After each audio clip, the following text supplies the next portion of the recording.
I know you're gonna dig this. Well, to the second to one, and now they got the man trapped in third and hanging out. And second and two, handoff goes to McCaffrey up the middle, finds a little room, lot more room, and he's off to the races. Welcome to the In the Zone Sports Talk Radio Network.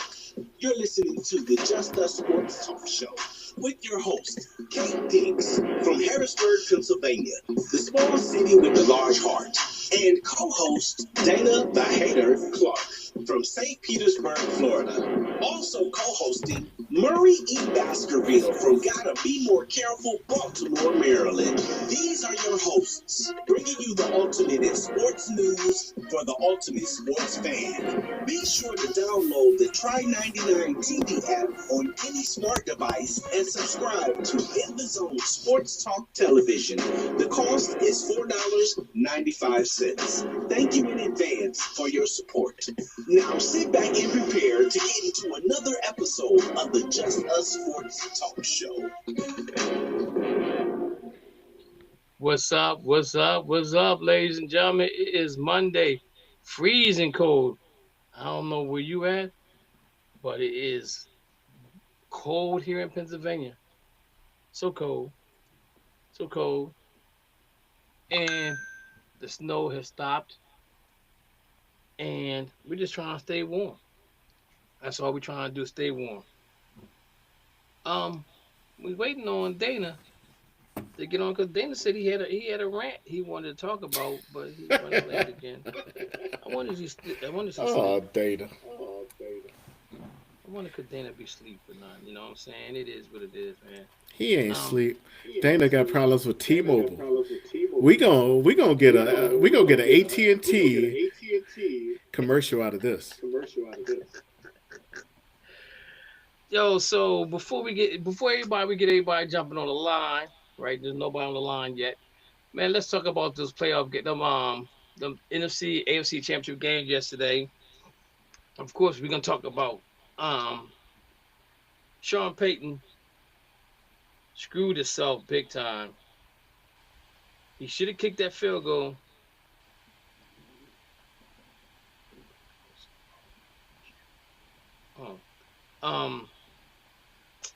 I was sitting there, and I'm telling you,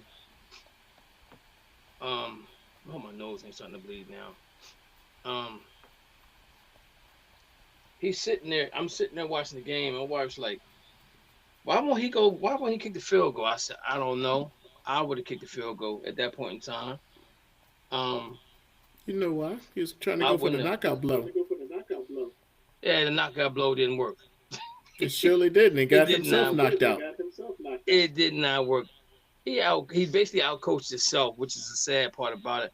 Because I was going for Denver Broncos to get there. There's a lot of people don't like Sean Payton.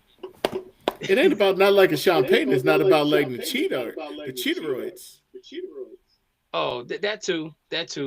But a lot of people don't like Sean Payton because of how he handled the situation with Russell Wilson.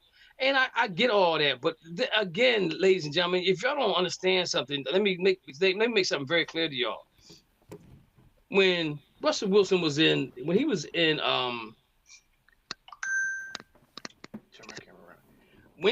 Denver, the dude had his own little room. He didn't associate with nobody on the team, unless it was practice. He could go to his wife's concerts whenever there were a concert, even if he had practice. Things of that nature. So when you make your quarterback a predominant, make him more important than everybody else, that doesn't sit well. So I understand that even though his last year in Denver, he had him making the playoffs, he did really good. Sean Payton had to get rid of that contract and eat that contract because that was not his due. And people can be mad all they want to, but I respect Sean Payton. I'm gonna say this though, he got outcoached this weekend. I'm gonna say this. I'm not really that impressed with the Patriots. Even though they're going to the Super Bowl, I'm not. They don't scare me as much as Denver did, even without Bo Nix. Defense played really good. The weather up there was frightful. Couldn't see nothing for a minute or two, and it affected the game. It affected the game tremendously on Denver's part. But if you live in Denver and you have those type of days, you should be out there trying to maybe kick in it, throw in it. But as we know that most teams don't really practice in the climate until they have to play in the climate. So there's no really no only thing's home field advantage is the crowd. Um, and I must say that New England basically took them out of the game and made it what it was. We got Curry on the line, we got Lou on the line. What's going on, gentlemen? Good afternoon or good evening. How you guys? Hope you guys staying warm wherever you at. Curry, I know you warm in North Carolina, so you should be good. Both feet, we're okay. All right, we're all right. Yeah, we got a little ice and snow this over the weekend. Y'all got a little dusting. It's still laying out there. It's froze. Okay. Let me ask you a question. Did it shut the city down? Yeah, pretty much. Then that's bad.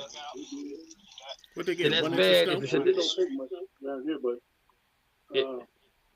They got 1 inch. down here we're not equipped like some of the places are where they got all this heavy machinery, Mm-hmm. and it wouldn't be wise for them to invest in all that heavy machinery Right. because we don't get enough snow to justify having it. So that's just be a lot of money tied up. So no more than we have, we just have to deal with it because usually we get a snow. Usually it's here today and it's going tomorrow, but it's been laying here for a couple of days this time. Okay. A couple of weeks. Okay. All right. So what is going on? Trying to get this. Oh my goodness, what is going on with the live stream today, guys? I'm trying to do this. Yay.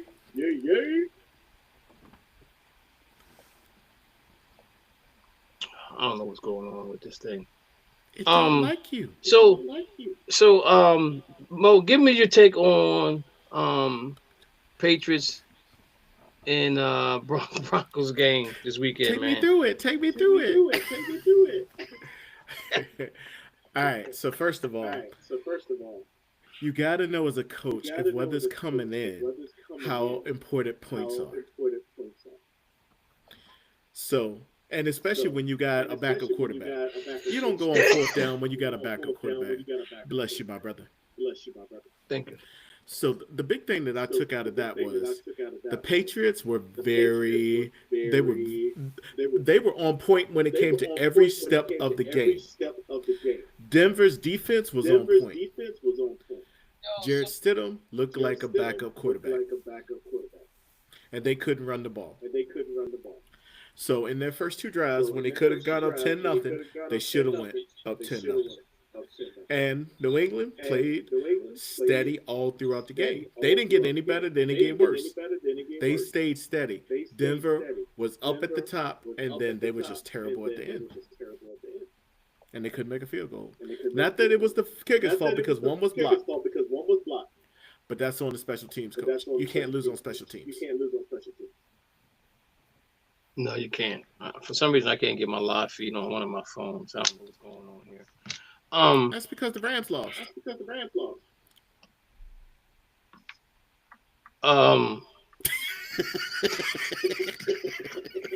I just say it. Curry, give me your take on the Patriots and Denver game. What's your take on that game? That's a game I felt like Denver lost the game more than New England won it because he had a chance to go up 10-0. And when you can see, he has to know he's got a backup quarterback in there. The offense is going to be slowed down a little bit based on that. But knowing that you got to deal with these elements and all that out there, you should know right off the bat that it's not going to be a lot of high scoring. That's not going to be a high scoring game. So you take the points when you take them, and these coaches nowadays, they kill me with going this fourth down all the time, and they going on analytics. Analytics said that you should go for it on fourth down. But if I had the old days back when the gut feeling said do something different, then if you look at these guys going by the book, seem like the analytics book, seem like they getting kicked out real quick. That's why you ain't got no longevity with these coaches anymore. Like maybe a guy like Tomlin, maybe he wasn't an analytics guy. Maybe he did everything on gut feeling. But that's my take on it. I think Denver lost the game more so than New England won. All right. Lou, what's your thoughts, man? Denver went for the wrong time. I mean, you an easy field goal. You should have went for it. On 4th and 1 from, I think it was from the 25-yard line. You stay going for it towards the end of the game, not going towards halftime. You blew it because you made a mistake. You got a chance to win. But then, of course, with all the mucking with all the snow and everything else, that really stuff. So, but part of it wasn't their fault. They went for it the wrong time. That's what caused them.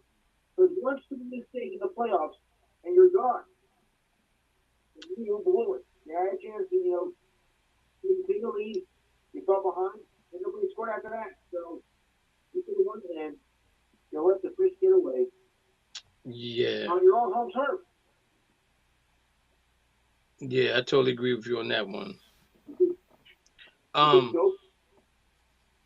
We waiting on Dana to get on here because he had a rant and he ain't here yet.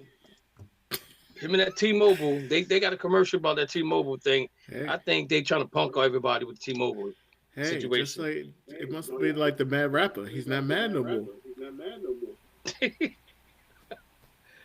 Mo, give me your take on the Rams and Seattle game.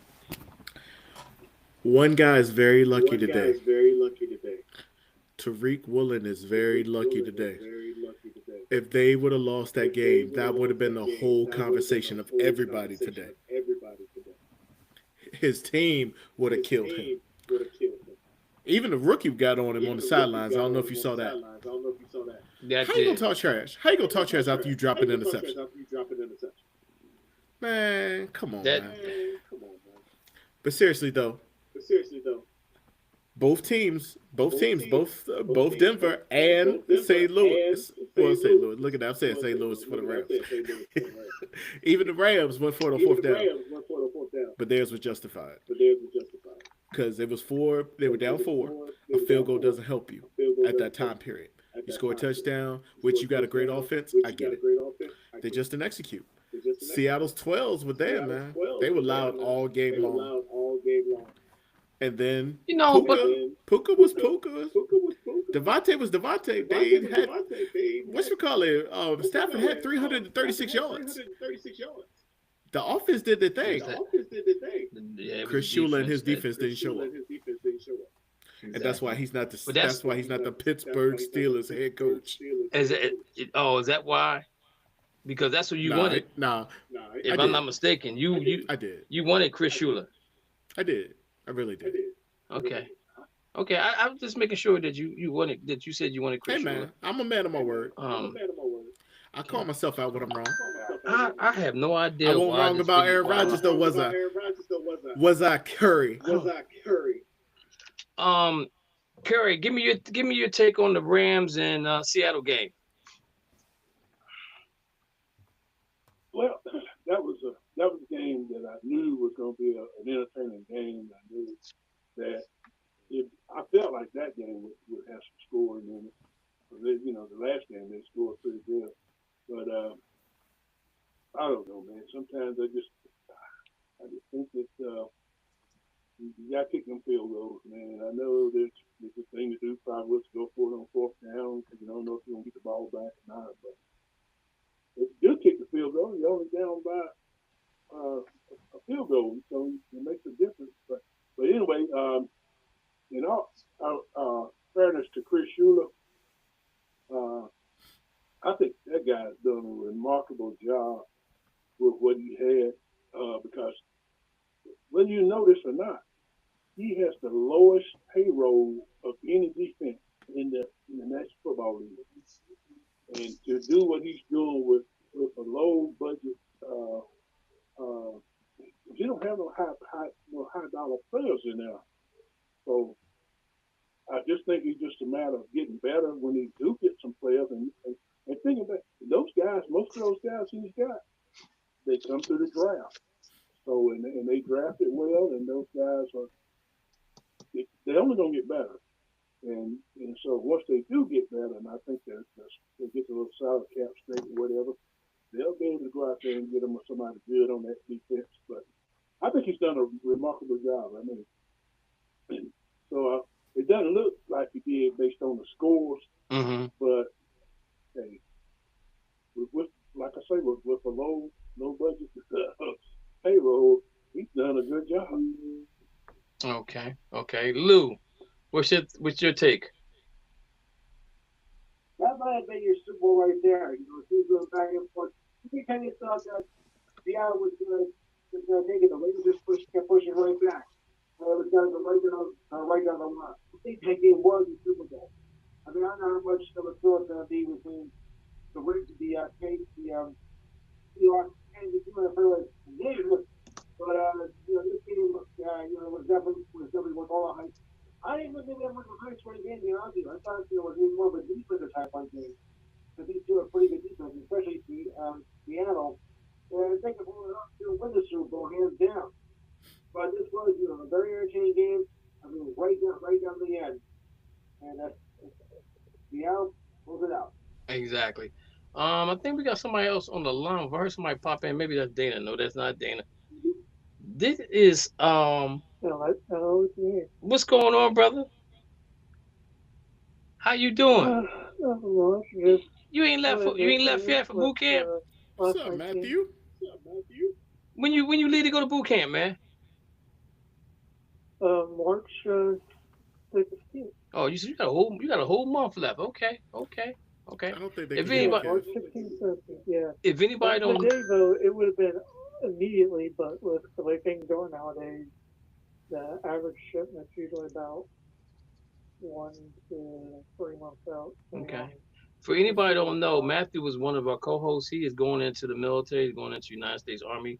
So if you got him on your Facebook page, give him a hands up, clap, congratulations for that. Good luck. Because that's a big step to do, especially with the temperature of this country right now. Maybe that we'll get into that a little bit later on. Matthew, you're a Seattle fan. Can they hear me? I don't think they can hear me. Can y'all hear Mo?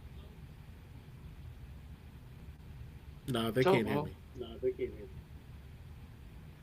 Can y'all hear Mo? Can y'all hear me? Because Curry said the exact same thing as me. Can you hear him better now? Not much better, no. Because when I talked about Aaron Rodgers, he couldn't hear me. Did you hear that? I heard it. I heard that. So he said that I couldn't hear. He said something about Aaron Rodgers. Okay. Oh yeah. Oh yeah. We cooking with grease now. Okay. All right. So Matthew, you being a Seattle Seahawks fan, give us your take on the game. What's your feelings going forward? What's your chance? What do you think your chances are of winning the Super Bowl this year? So my thoughts on last night's game, I obviously knew it was going to be to the wire just from the previous two matchups when the Rams won the first game and Seattle won the second game.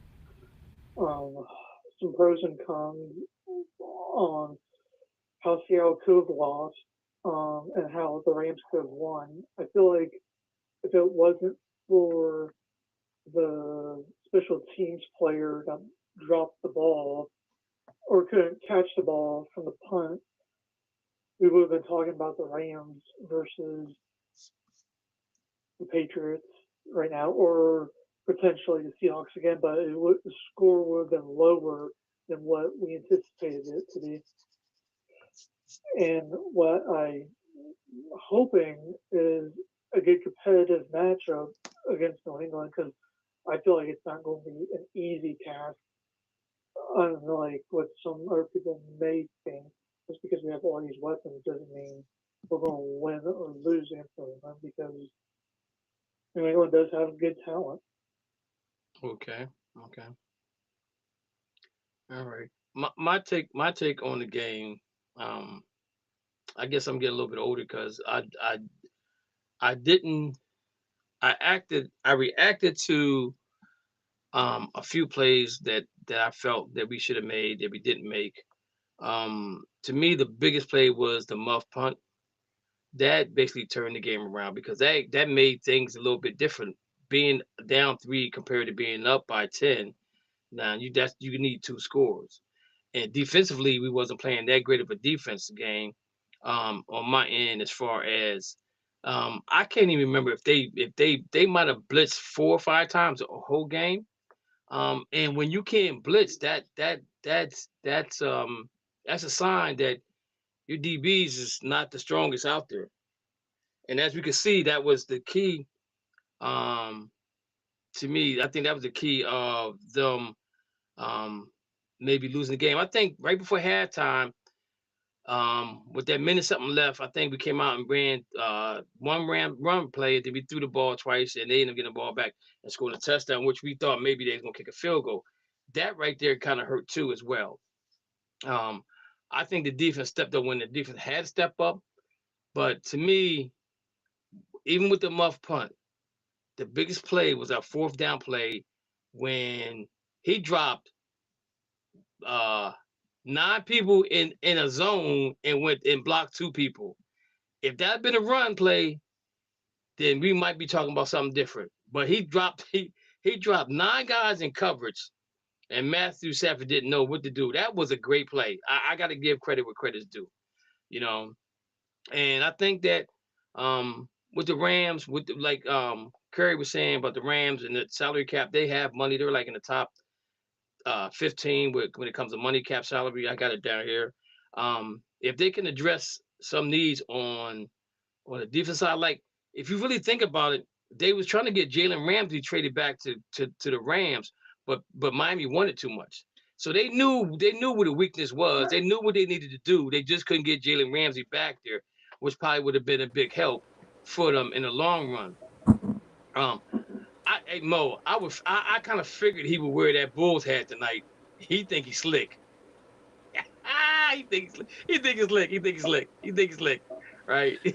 You hating from the gate. I should have am. Man, but we anyway, were on a back-to-back after going on a 2 overtime game. No, he's not. But I'm just saying they needed somebody. They needed somebody that could probably cover Smith, maybe more so than what they had. Nobody. Say what? Man, that guy can't even cover his head. That Joker, man, he done lost. They had to move him to safety, man. Well, the thing about it is, though, Curry, I think with him understanding the defense the Rams play, they felt more comfortable with him than anybody else, right? But I think the biggest issue. I get what you're saying. I get what you're saying. See, and you said that same thing about Phillip Rivers. He understands the offense and all this, but all the time is undefeated. I'm not disagreeing with that. Jalen Ramsey is a washed up, but he ain't the same Jalen Ramsey. How come? No, I'm not. Wait a minute. I got this kid. How come he always called all the Steelers players washed up?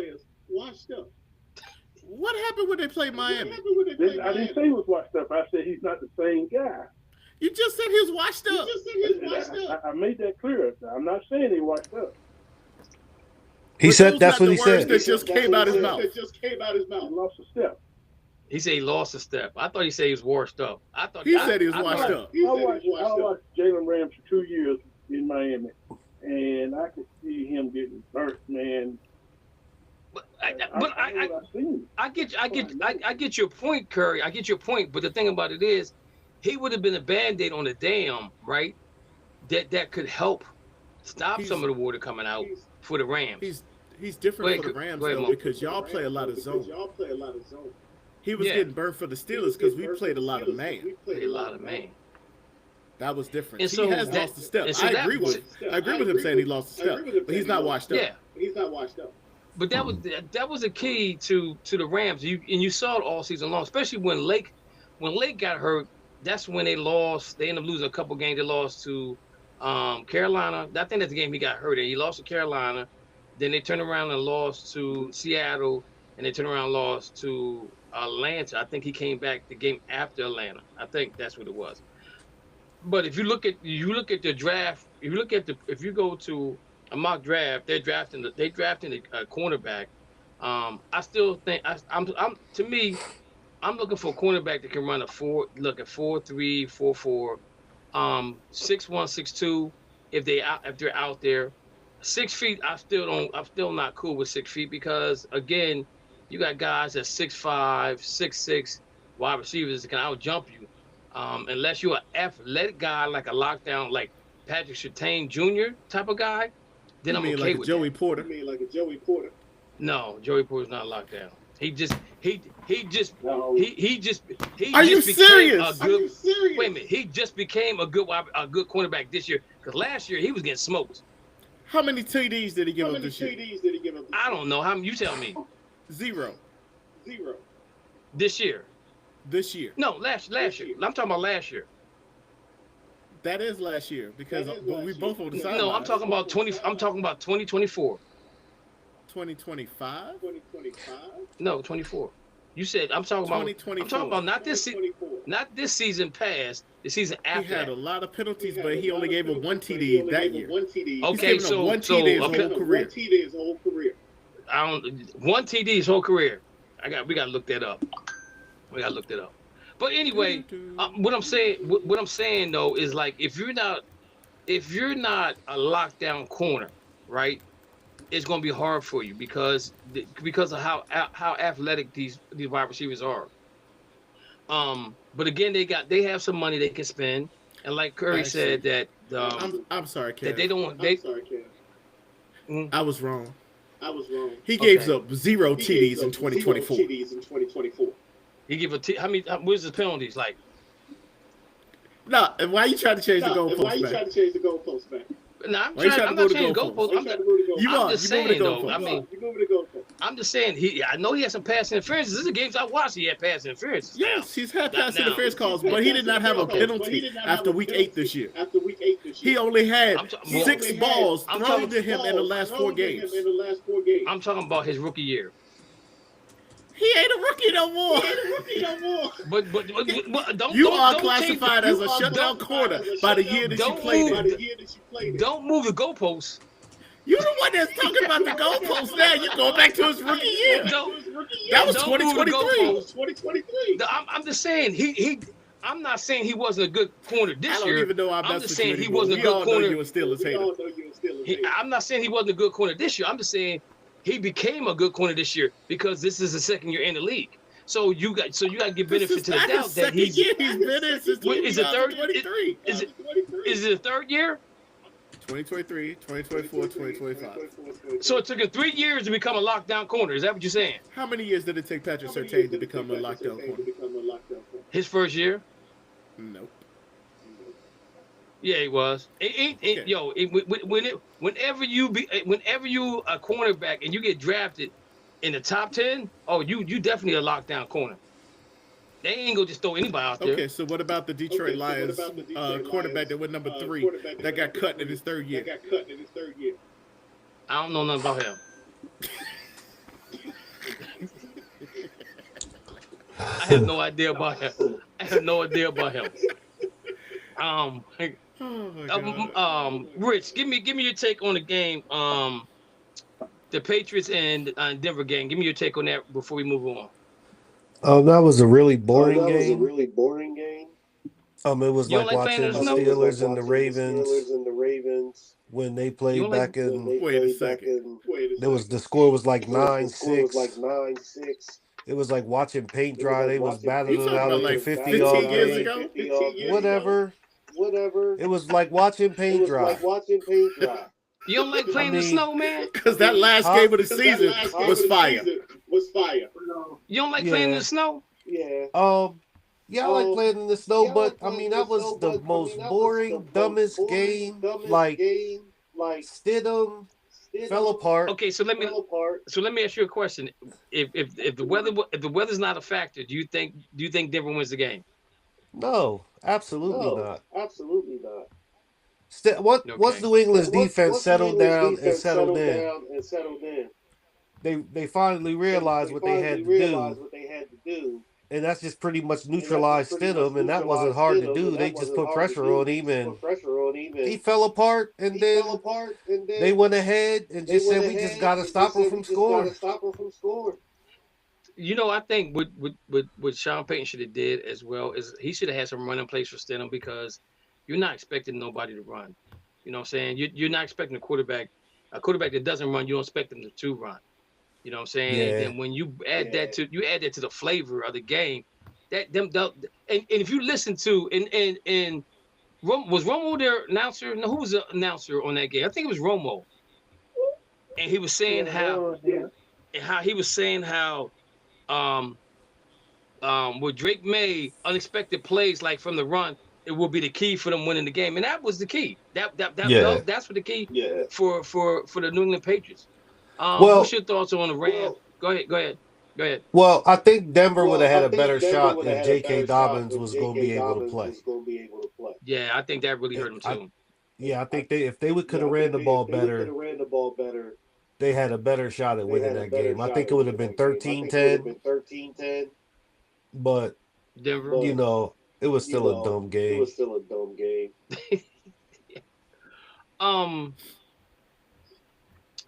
So give me your take on the Rams in Seattle.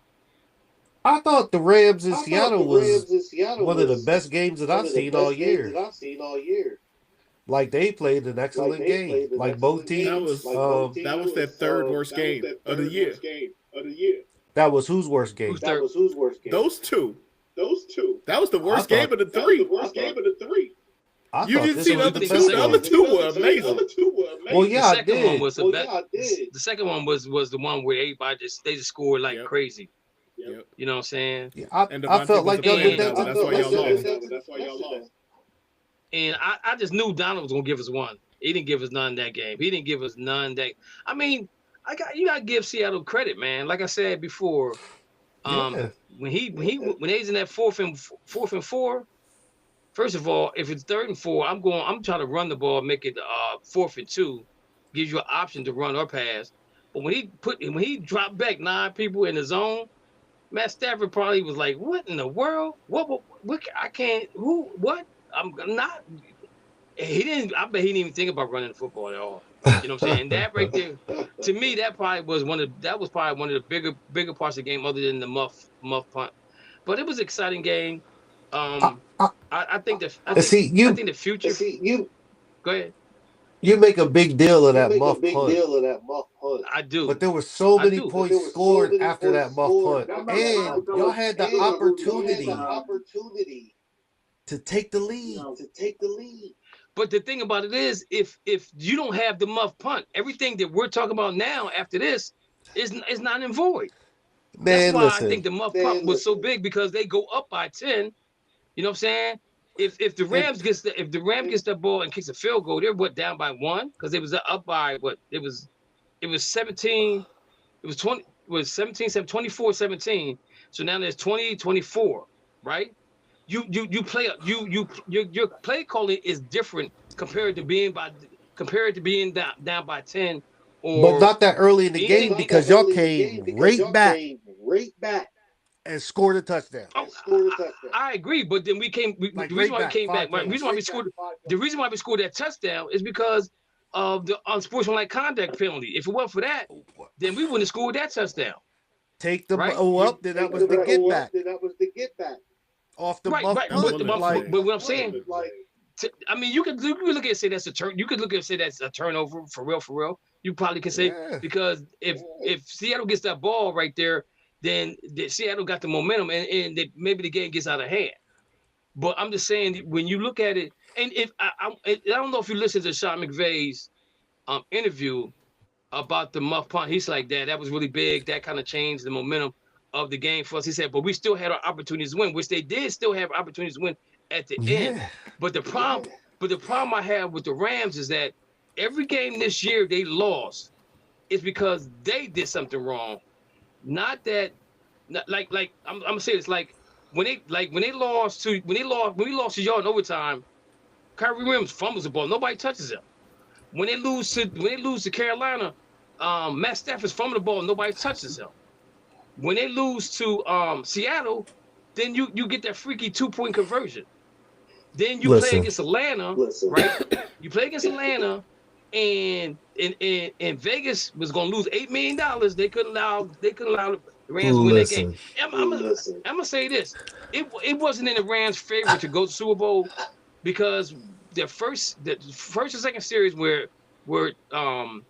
Matthew Stafford got hit in the face and the referee was right there, he didn't call the flag. I said, yeah, it's not in our favor. That's why I'm not upset about the so you gonna say something about that, but you ain't gonna talk about when Aaron Rodgers got hit in the head against I don't remember that. One. That wasn't a playoff game. I'm just gonna say this. That was a playoff game. When? I'm just gonna say this. That was the first week of the playoffs. Y'all wasn't winning anyway. The fourth quarter of that game. Most of the fourth quarter, the Rams held the ball. Y'all had that long drive going. That was the one to take the lead, and y'all came up empty-handed.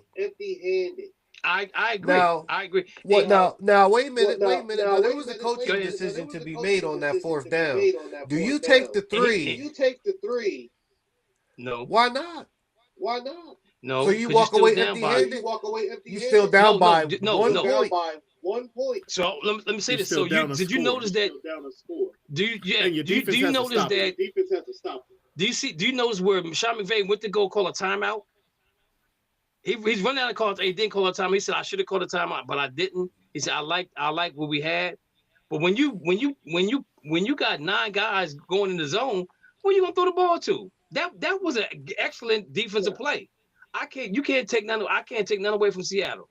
What was it, 4 yards? Nothing. Fourth and four? It was So it should have been if they ran the ball on the second down, on third down. Third down. If they'd ran the ball on third down, they could have got at least 2. You know what I'm saying? So it'd have been 4th and 2. Now you have an option to do something. Now you put Matt Stafford. You don't put him in a shotgun. You put him underneath center. If you don't get that, then you just don't get it. That's your fault. But again, defensively, they came out there, rushed 2 guys, and put 9 guys in the zone. So we've never seen that play before again, and we probably would never see it again when that's it, because that's the different situation. You know what I'm saying? But again, y'all came down. I think y'all came down.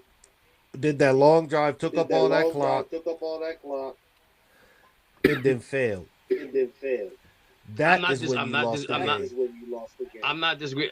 And you're absolutely right. That's when we actually lost the game because we had an opportunity. But again, when you have 2 guys rushing and you drop 9, who you gonna throw the ball to? And like I said, Matthew Stafford had no thought about running that football. I mean, he had none whatsoever. None whatsoever. I'm thinking I got Adams outside on one side and I got Puka on the other. Somebody getting the ball. How you gonna throw with 9 guys in the zone?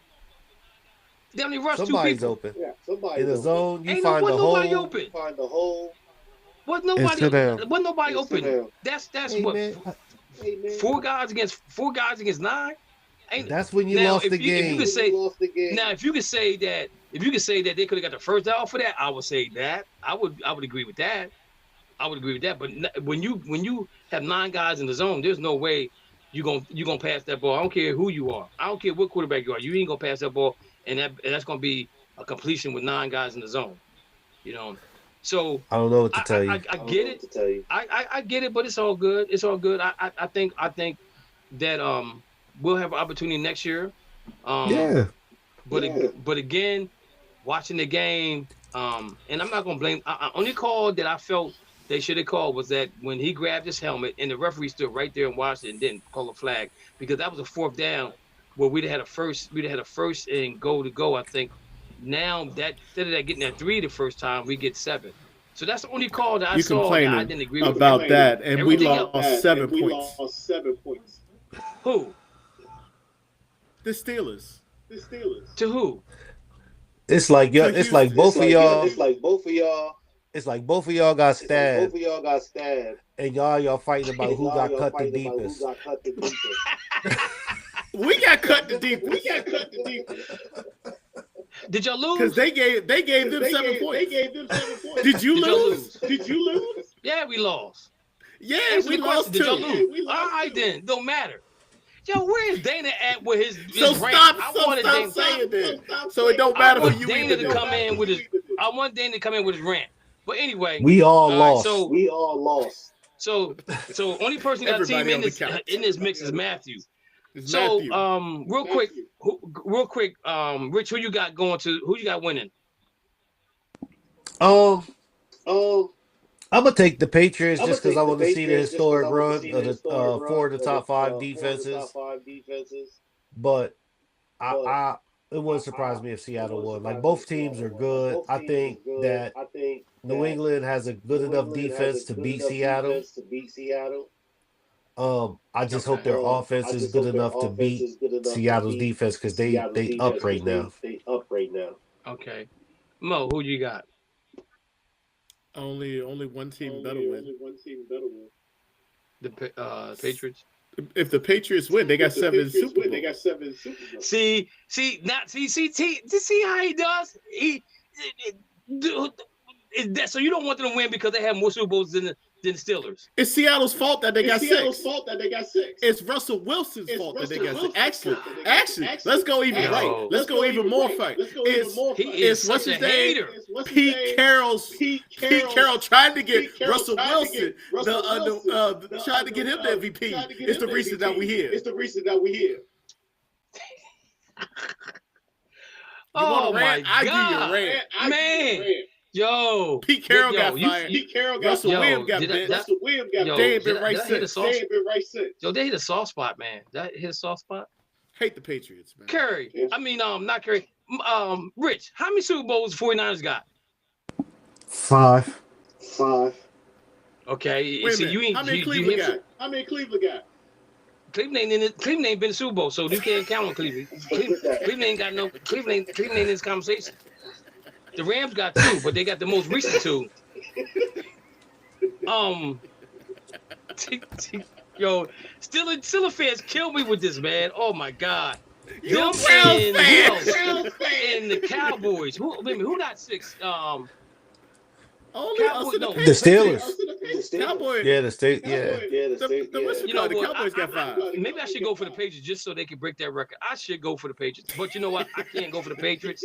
I can't go for the Patriots because Seattle got Cooper Kupp, and I like to see him win another ring. That's the only reason why. If Cooper wasn't stupid for cutting. if Cooper wasn't on that, no, they did what they had to do because how you gonna throw? You can't have 2 guys play the same position. You could have had all 3 of them. Cooper can't stay. Cooper couldn't stay. I bet this is probably the first time Cooper has was your slot guy. You could have had all 3 of them. But he's All you never had to stayed do was healthy. just I ask him to think take a pay cut. he said he would take a pay cut. He wanted to stay. Yeah, he wanted to but the stay. thing about Y'all said he was washed. But he's been. But ever since he won a Super Bowl, he has been hurt every year. Not 2 or 3 games, but a bunch of games. Now he went to Seattle. Could you imagine if y'all had Cooper? Him and Seattle. He's just a part of the car, right? So he's not the main focus anymore. He was always Smith is after Puka came in. No, he was hurt then. Puka been the man. He was hurt last. Puka's He been was the hurt. man He since was hurt. Puka got there. Oh He was yeah. hurt last year. He was hurt. He was hurt at the beginning of the year, and that's when It don't Cooper matter. came back. Puka was the man when he was playing. Yeah. But listen. At trade deadline last year, they told Cooper, "We're trying to trade you." So he knew that his time in LA was numbered, right? Because him and Cooper and Puka played the same position. the opportunity for him to leave and go somewhere else. Always and a bring in- slot receiver. And so is Cooper. And so is Puka. You can't. You Oh have my two God! You don't even watch your team if you think he's a slot guy. Who? Puka. Who does more? Who moves more in the formation? Him or Adams? Both Who of goes them in motion do. more? But they're both on the left and right. They're hardly, if anybody's in the slot, it's Devontae. You could have had But- Puka in the slot. No. Puka's No. always on the outside. No, Puka's in the inside. Puka's the number one wide receiver in He's the LA. X. Yeah, he's the number one. He's the number one wide receiver. X But he plays outside. No, he's But outside. Adams plays outside. Adams plays Both outside. of them do. Both don't play Yeah. outside. Cooper could have been your slot. But you still forgetting what I'm saying to you. Puka has. I mean, Cooper has not been healthy at all since he won the Super Bowl. There was times where healthy this Puka year. wasn't playing. I mean that And he Cooper going was to the hurt. Super Bowl. And so now you let him go. He goes, and I'm happy for him. I'm happy that he's getting an opportunity to go to another Super Bowl. That's the only reason why I'm going for Seattle. That's the only reason why. But speaking of Seattle, give me one more second. Speaking of Seattle, Aaron Donald is going to Super Bowl, guys. Yep. We talked trash about him. I know I did. I talked trash about him when he was the Jets. He was terrible with the Jets. Who, Sam He Donald? started You said shining. Aaron Donald. No, Sam You Darnold. said Aaron Donald. Yo. I was like, is he going to be watching on the sidelines? Yeah. Did he get picked up? I'm sorry. I'm sorry. Sam Donald, who we talked about badly. when he Sam was with the Jets. Darnold. When he's with Not when he's with not Donald. when he was with when he's with Carolina. But I saw something in him when he's with the 49ers. Remember we talked about this, about him being with the 49ers. And I think that rejuvenated his confidence in his career. So he goes to Minnesota and they lose in the game against the Rams, and he comes to Seattle. And you guys balling, man. You gotta give a guy credit. You gotta give him credit. He's really balling. Sam It took Darnold. him. It takes some. It looked like it takes these quarterbacks a while to get accustomed to playing in the NFL now. Do you guys think? Wait a minute before I go on. Matthew, go ahead. You had something to say? Now, if Seattle wins the Super Bowl, DeMarcus Lawrence would get a Super Bowl ring before the Dallas Cowboys do. If he was with the Cowboys for 12 seasons and then he decided to go up to Seattle, and within his first season, he already potentially get a Super Bowl ring before the Cowboys do. Wow. But so getting back to Sam Darnold situation, man. You gotta give that guy props, man. He's definitely balling. Yeah. And Seattle's another team, man. They got some money they can spend. I don't think you'll see a lot of guys leaving Seattle this year. They got a couple guys that's free.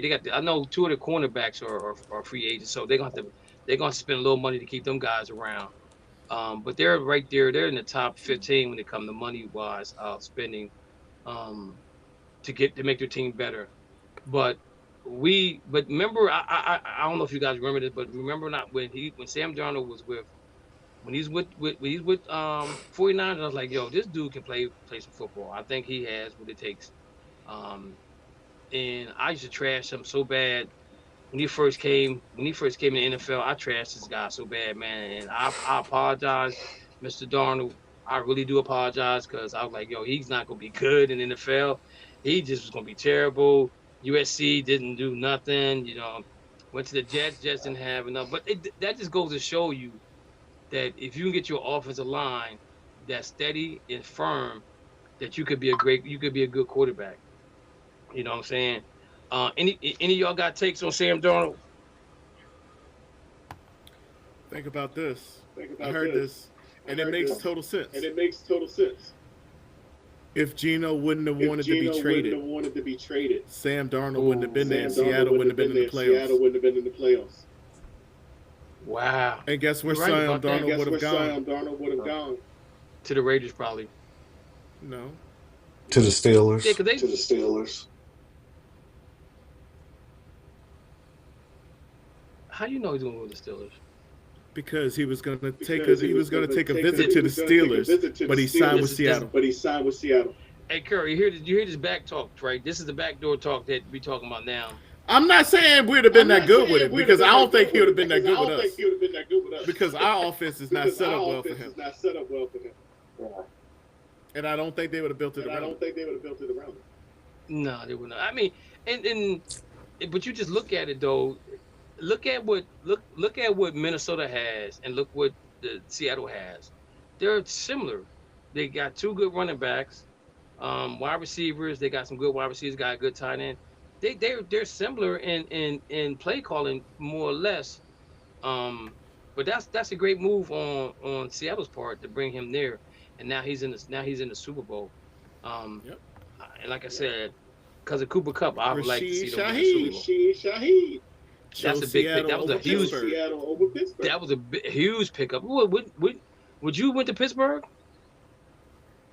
He went there because of his offensive coordinator. But I'm just saying, if I'm him, I'm like, send me to Seattle, because Seattle they were scorching people at the time of the trade deadline. That was a huge pickup too for Seattle. Seattle's going to be around for a while. I think. They got an innovative new coach. Where did he come from? I have no idea. Baltimore. He came from the Ravens because he was the defensive coordinator. Just think about if the Ravens would have let Harbaugh go 2 years ago and just kept him. Yeah, because that rushing 2 back 9 was incredible. I'm like, oh, it was sea of blue there. It wasn't the Rams blue, man. I'm like, it is what it is. So, Matthew, I know you're going for Seattle. Lou, who you got? I'm going with Seattle. Kerry, who you got?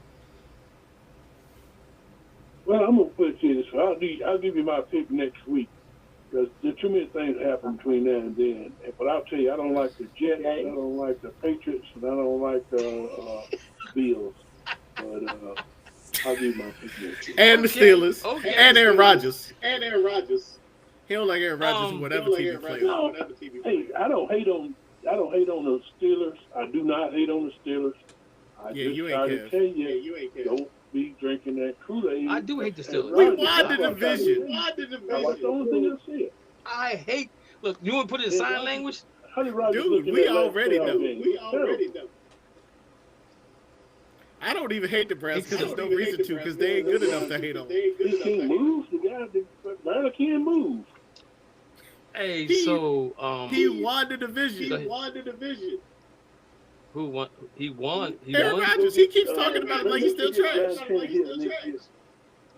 I mean, they didn't win a playoff game again. Why did we win that playoff game? He gonna blame on the helmet hit. See, what happened last year? It was 10-6. We have the year after that. We had the ball. We have the year after that. This was our first year with Aaron Rodgers. We have the year after that. It's always excuse for Pittsburgh Steelers fans why we didn't win a playoff game. But anyway, guys, look, check this out. Real quick, no college football. We just got smoked. College football, they have voted on keeping 12 teams. I think you sports guys are keeping 12 teams, not 16 teams. If you guys haven't heard this, the quarterback from Duke right now is in litigations of trying to leave Duke to go somewhere else. And I think there's some fine printing in his contract.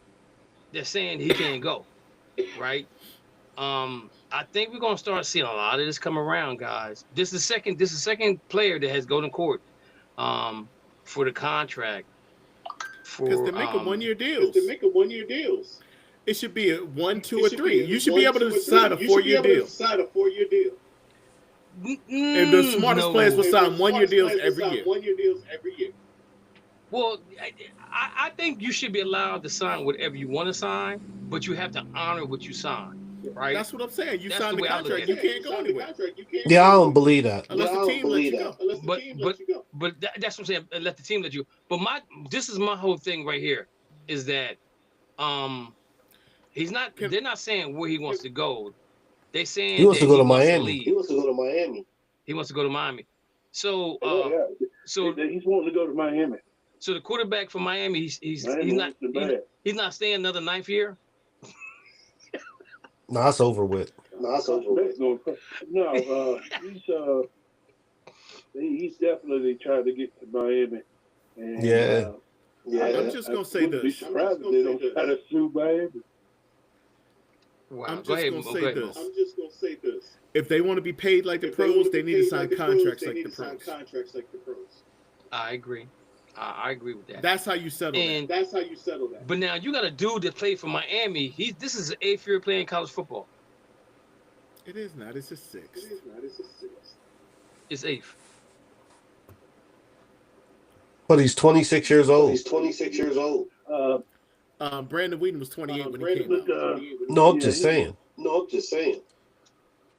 I think Chris Weinke was like 27. They went all in when they got him last year. They brought in Carson Baker to win that championship, but he just came up a little bit short. Yeah, so let's talk about the championship game because we haven't talked since then. Did Miami represent the ACC well, guys? I think they absolutely did. Absolutely. Oh, yeah. Yes, they did. Oh, yeah. I think it was a great game. Exactly. And this thing about this part of it, ACC fought for them to get into the tournament over Notre Dame, right? Yeah. Now Notre Dame has a contract that if they win 10 games, they get an automatic bid, which I don't like. And I would never be a Notre Dame. No, I would never be a Notre Dame fan from this point on. I like Freeman, but I don't like that right there. I totally disagree with that. I don't care what nobody say. I totally agree with that. I totally disagree with that. I don't think they should. I don't think they should make that deal with them. Independent because they can be an independent. They can be independent, but I'm gonna tell you what's gonna hurt Notre Dame down the line. We may not see it. Is that the other sports they have don't excel as well as football, right? And the thing about it is now everybody. In the ACC though. In the thing about it is with guys transferring everywhere, they'll still be irrelevant because they can probably pay more. Well, they're not even the highest paid team. They don't have the highest NIL. Oregon, I think Oregon has like the highest. I think, if I'm not mistaken, they're one of the highest. Yeah, they got the Nike guy. And then the thing is with Oregon right now is they're actually losing a lot of players right now, like second and third stringers that they don't usually lose. Like earlier this week or late last week, their running back who was supposed to be a second to first string transferred down to New Mexico University, and a few other players are just going to like the little tiny colleges out west or just tiny colleges because I'm going to add this to this national championship game real quick. Immediately after that Indiana game ended, Mendoza's brother transferred down to Georgia Tech that following morning. I thought he transferred up to Indiana. I thought he left Georgia Tech to go to Indiana. No, he transferred to Georgia Tech because he played with his brother this season. Oh. And he transferred down to Georgia Tech the day after because of his mother's health. Okay. Hey, and on that Notre Dame, Kevin, I think you might be misleading that thing on that. They don't have an agreement that they win 10 games, they get in. They have the agreement is that they maintain a top 12 ranking. If they ranked in the top 12, they get automatic. Not win 10 games. So reason why I'm gonna say 10 games because if they go 9-3, they're not getting in, right? So if they play 12 games and win 10, they're gonna be in. No, the agreement is they have to maintain a top 12 ranking. Right, that's what I'm saying. But so if they get a top 12 ranking, they should be in, don't you think? They shouldn't be able to buy their way in. They're not buying their way in. They're just saying, hey, we want a fair shot at it because The only reason Notre Dame was not in that tournament this time is because they're not part of a conference. That's the only reason. They just punished them for that reason. You can't tell me James Madison or whoever that was a better suited team than Notre Dame or whoever. Those two teams that there's no way. The only reason Notre Dame was not in it was punishment. And I don't care nothing about Notre Dame. Okay, so it says the most notable change that. So here's the article right here. The college football playoffs resolved a few of its thorns issued Friday, including how to deal with Notre Dame, but left the toughest one unsolved, staying at 12 teams for next year and failing to expand the postseason 16 or more. I like that. I like the 12 thing. The CFP Management Committee made a predictable announcement that 12 team format would stay the same for the next season, with Executive Director Richard Clark selling that as a way for conference to better assess the needs of potential changes. The conclusion became obvious over the weekend when the commissioners came out of their last scheduled meeting before Friday's deadline with no agreement. The most notable change they agreed to was guaranteeing Notre Dame a spot in the field if it finishes in the top 12 in the rankings and hold automatic bid to the championship of a Power 4 conference: Big Ten, SEC, ACC, and Big 12.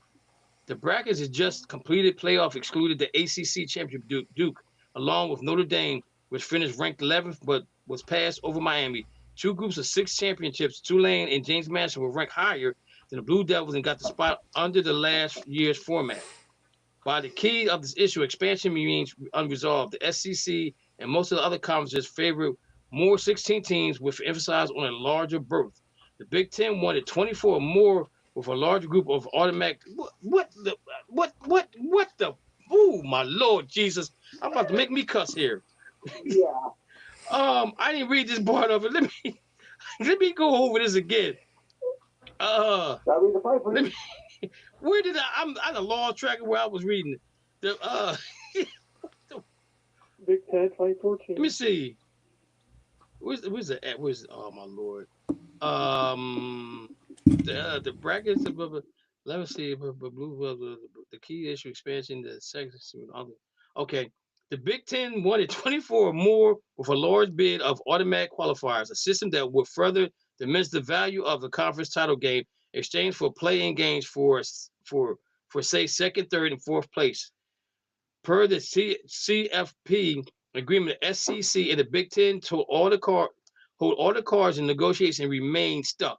Remain the ESPN 6-year deal of $7.8 million to carry the playoffs will start next season with 12 teams, the same as it was this last 2 years.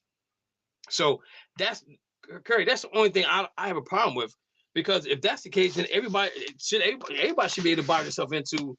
And if you look at the schedule, Notre Dame, if they lose one game, it might. I think they have Miami on the schedule, but their schedule is not that. The schedule is not that tough. But now the thing about it is that if they get into it, should they? The next question gonna be, should they be a 1, 2, 3, or 4 bid for a team?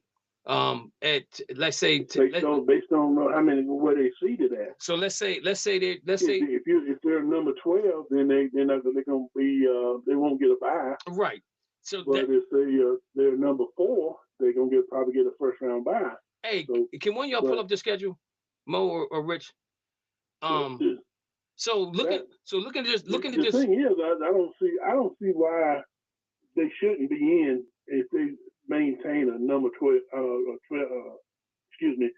Ranked number 12. If they're ranked number 12, they should be in. If you got 12 teams, what were they ranked? Number 11, and they didn't get in. They was ranked number. The NCAA is the biggest fraud out there, because why should Alabama win with 3 losses, and 2 of them losses were blowouts? I mean, they got blown out in the conference championship game.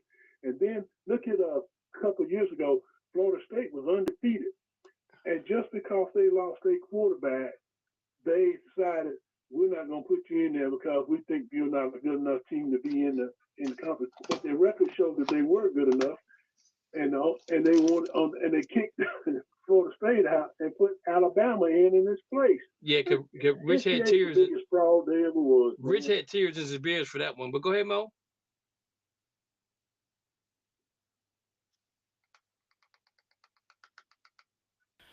I'm saying that's why Miami got in. Two reasons. First of all, they had beat Notre Dame back to back. Well, not back to back, but beat them during the season. And also because Florida State didn't make it in, they had to have an ACC team. Because they weren't taking Virginia because Virginia didn't win the bid. Yeah, and I'm not saying Miami shouldn't have been in.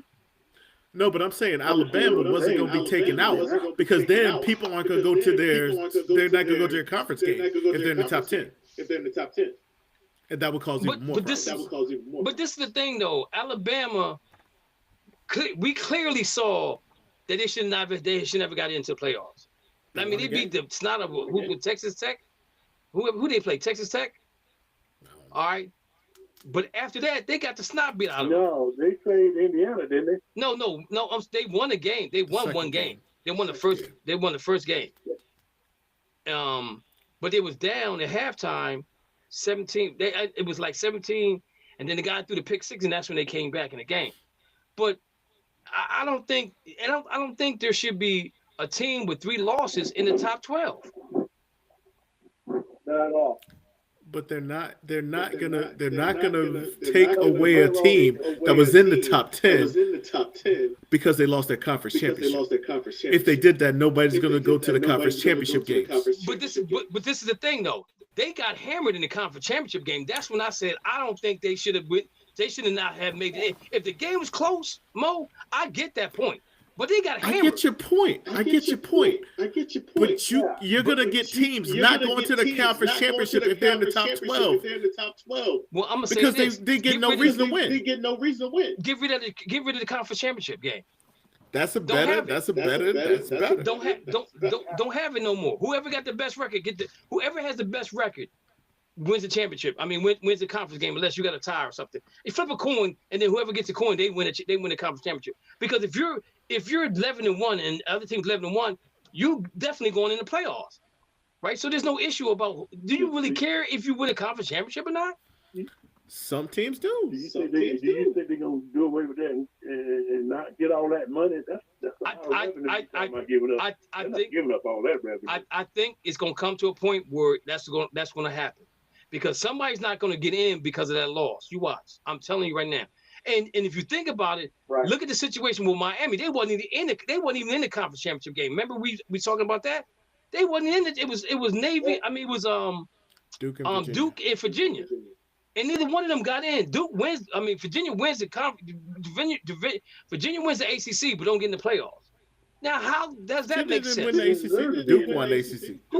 Duke won the ACC, but how do you not get in? Because that makes no sense at all. It's not that good.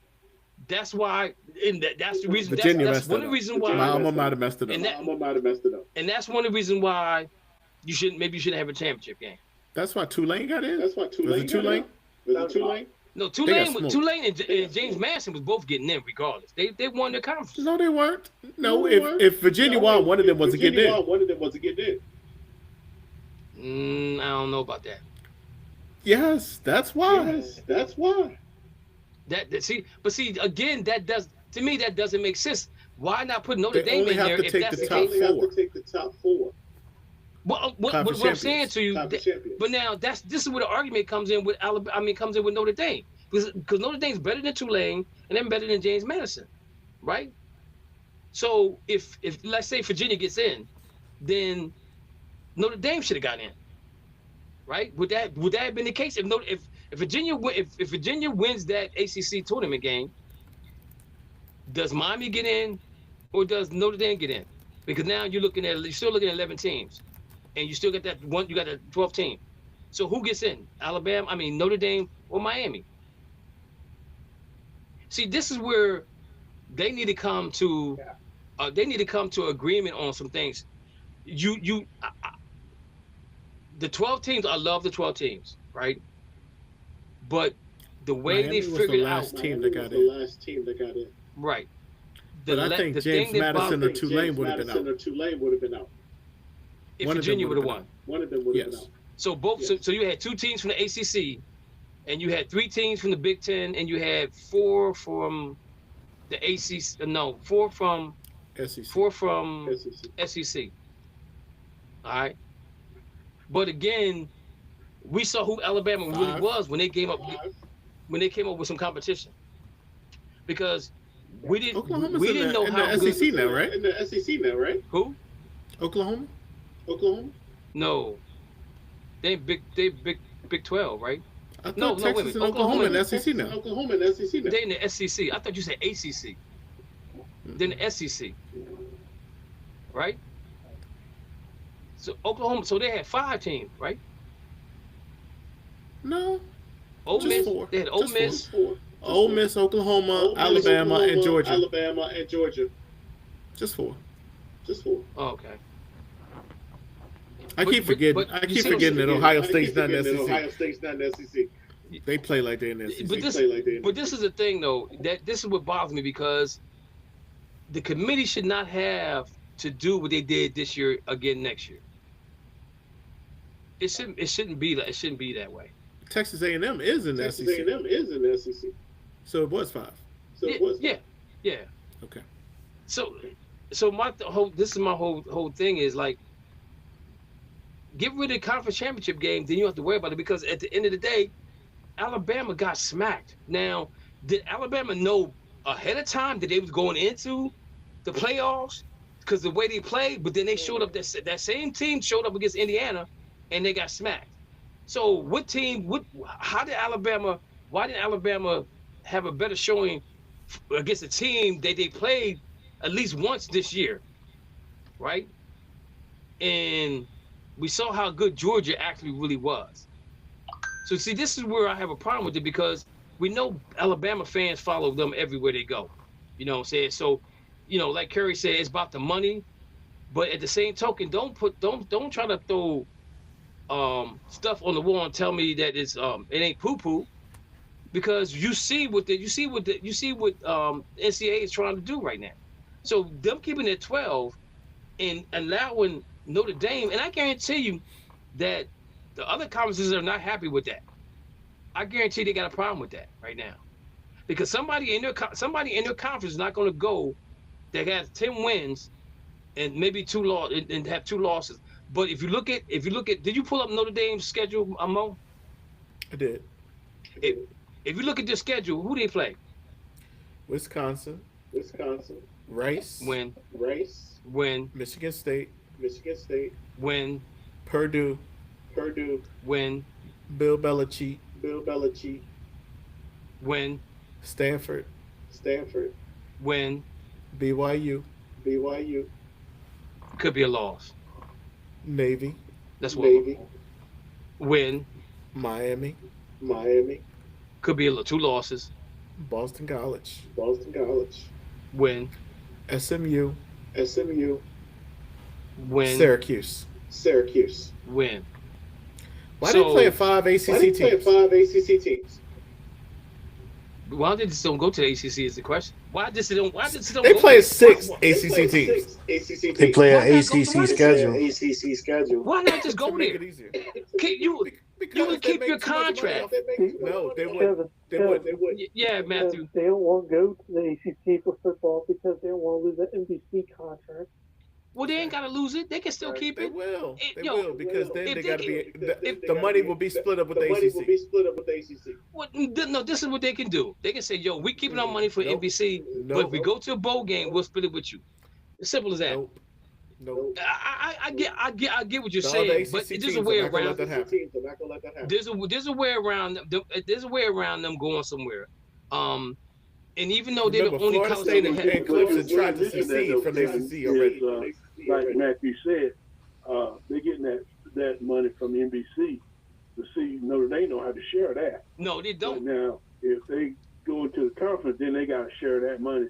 So that's why they don't want to give up that NBC contract. And I'm not disagreeing with that, but they share the money with everything else with the rest of the teams. They share the money.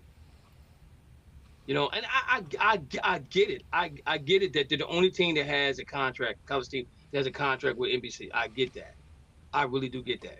And the only way that contract is going to have to fall down to the wayside is Notre Dame will have to be really, really, really, really, really, really, really, really bad, right? Or they had to go to NBC and say, I want this amount of money. NBC said, no, we're not giving you that type of money no more because you're playing good football, but you're not winning. And I'm gonna tell you this right now. It don't matter how bad they are. You sign a contract. They're gonna have to honor the contract. Well, yeah, the life of that contract. I'm saying that's what I'm saying. You got to honor the contract, but I'm saying the only way NBC gets out of the contract is Notre Dame got to be really, really bad, and Notre Dame and NBC said, yo, we're not carrying you no more, or Notre Dame goes to NBC when it's time for them to renew the contract and say, yo, we want this amount of money. And then NBC said, no, we can't afford to give you that type of money. Right? And them the only two scenarios I see them ever leaving NBC. But again, if let's say Notre Dame doesn't win a title within the next 4 to 5 years, then I think it's up for discussion again about NBC, because NBC is like, yo, we carrying y'all, we giving y'all this money, but the product on the field is still not what it needs to be. You know what I'm saying? It's just one of those things. So that contract ends in 2029. After 2029 season, that's where they meet at the table. Right, and again, like I said before, them the only two scenarios I see Notre Dame stepping away or NBC stepping away. You know what I'm saying? Because if it's about money and they're not making money, the only thing they can save Notre Dame actually is that guys get to move around like gypsies now as far as college football is concerned. They can offer in Notre Dame. I don't even know if Notre Dame's in the top 10 NIL. They might be in the top 15, not top 20, but I don't think they're in the top 10. So there's always schools out there that can offer somebody else more money to come there and play for them other than Notre Dame. And the thing about it is everybody's being seen the way TV contracts is now. Everybody's being seen on TV, no matter where you play. It doesn't really matter where you play because you can be seen on TV. And that was one of the things that Notre Dame had over everybody else is you'll be seen every Saturday on national television. Now they can't even use that as a ploy to get nobody there. It's got to be about the NIL money. You know what I'm saying? Now that contract currently runs through 2029. And it's $50 million a year that they pay Notre Dame. Now, granted, NBC is making some money off Notre Dame just as well, because you can't just afford to just pay a team $50 million unless you're making money off of them too. So it's a win-win for both of them. So NBC is winning because they know people are watching those games. Otherwise, they wouldn't be investing $50 million every year for a low audience. But you know what though? This schedule that they got coming up, if only people gonna watch Notre Dame play is Notre Dame. The only game that's going to really matter may be the BYU and the Miami game. Other than that, they took USC off the schedule because they want. The good thing too for Notre Dame, and you got to keep in mind that's a network that's not on cable. You don't have to have cable to get that. And so many people nowadays still don't have cable, so that may be the only football game they can pick up, unless they pick up something on CBS. You know, CBS has good games on, but yeah, that's free TV right there. So Notre Dame's ranked number 14 in NIL collection. Okay, I said the top 15 maybe. Okay, I wasn't too far off of that.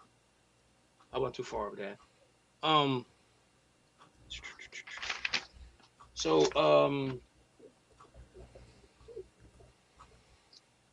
right.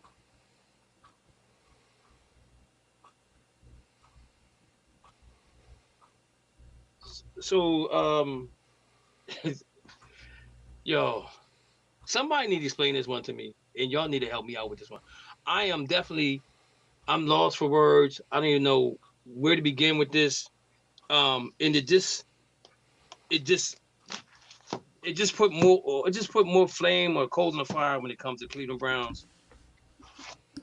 But how in the devil did Shedeur Sanders make it to the Pro Bowl? Can somebody please tell me how? I need somebody to tell me how. Now, Herbert's Same hurt. way that Huntley made it 2 years ago. After playing 2 games. Yo, I read it today and I was like, okay, I'm trying to think of every quarterback that's out, right? Yo, this doesn't make sense to me. It really. This is why they don't need to play the game no more. Just give the reward. Go to Florida. Go to Hawaii. Have a banquet. Show your highlights when you come and get your trophy, and just have a vacation and leave the game alone. If you want to do something else, then do something else. It's a fan experience. Like that's all this is. This is like you can come meet your favorite players, whatever, and we do it at a reduced cost because it's a league event. Okay. So it's just a league. Thank you to the fans. Okay. And people love Shador, and that's why, like the All-Star game, that's why it's done by vote because it's for the fans. It ain't for the sport. Okay. Okay. So let me ask you this question: if it's for the fans, why in the devil's in Hawaii? It's not in Hawaii. It's in Orlando now. No, it's back in Hawaii. It used to be always. Yeah. No, it's in Orlando. Is it back? That was kind of a reward in the players to send them to Hawaii. That was the reason for that. But you know what, man? The Pro Bowl, NFL Pro Bowl is a joke, man. Yeah. Just ridiculous the stuff that they doing now. And just like the NBA All-Star game, man, they lost me when they started jumping over cars and doing crazy stuff in the slam dunk contest. Man, come on, man. That's some crazy stuff, man. Why can't they just do a regular dunk instead of having all these props out there doing crazy stuff, man? It's just a joke, man. We have somebody else on the line. The game itself, the All-Star game, it's a joke. We have somebody else. We have somebody else. Wait a minute, Matthew. We have somebody else on the line. Who's calling in? Jerome Johnson. Oh, what's up, Coach? Hey, Kev. How you doing, bro? I'm doing good. All right, go ahead, Matthew. So the reason why the Pro Bowl is in Hawaii is kind of like you were saying earlier. It's mainly like a Cancun vacation. On top of that, the NFL agreed with Honolulu to give a little bit of money to increase on tourism when they do go to the Pro Bowl. So let me say this. I don't mind the Pro Bowl being Hawaii. I will probably never go to the Pro Bowl unless I'm going on vacation, because the ride out there takes so long. If you go to Hawaii, you got to be out there for a whole week. You just can't go there 2 or 3 days and try to come back. That's a waste. That's a waste. So if it's for the fans, then make it for the fans and bring it back to the United States, because who can afford? The average fan can't afford to go to Hawaii for a Pro Bowl game. It's not in Hawaii. What's that this year? It's in Orlando. It's been in Orlando like the last 5 years or so. It hasn't been in Hawaii in years. I thought it was. Wait a minute. It used to be in Hawaii. It ain't in Hawaii no more. They do it in Orlando every year now. I thought it was. I thought they moved back to Hawaii. I thought they moved back to Hawaii too. Nah, it's been in Orlando for I'd say 4 or 5 years. The 2026 Pro Bowl will be placed at it's in California. It's in California this year? It says 2026 Pro Bowl will take place in Moscone Center, San Francisco, California, February 3rd. This event will integrate into the Super Bowl festivities, making it significant. Now that's different. Now if you're going, but it says, wait a minute, what are they doing here? One says NFL 2000 moves to Florida for Super Bowl. Oh, they're talking about Super Bowl 2026 Super Bowl. But if you're gonna make it, if you're gonna make that experience part of the Super Bowl, okay, I can go along. I mean, with yeah. I I mean, it's I can cool. go along with that. That's cool. That's cool. It says That's here in cool. Orlando. But again, I'm looking here. It just says right here. I'm gonna hit you with the Mike Tomlin on this. We do not care. How many still I'm is not going? watching One it. or two? I'm not watching it. But this is the Still thing, is right? okay. Dave, this is the thing about the Pro Bowl, right? It's got to the point now where nobody wants to watch it. So that's what I'm saying. Just have a banquet, give them the trophy, show a highlight, and keep moving on the way, because now everybody's getting paid so much money. Nobody wants to get hurt. Nobody. They're not going to tackle you. They don't even. They don't want to play flag football because somebody got hurt in the sand one year playing. So that's an investment. So again, the Pro Bowl is not what it used to be like, and even with the All-Star game, and the All-Star games I've been to, they've been okay, but they haven't been that great. The one I went to out in LA, when they had the All-Star game, they blocked the whole downtown. I mean, it was like a 12-mile radius. You couldn't even go downtown no more. Everything was blocked. Everything was blocked, man. Right.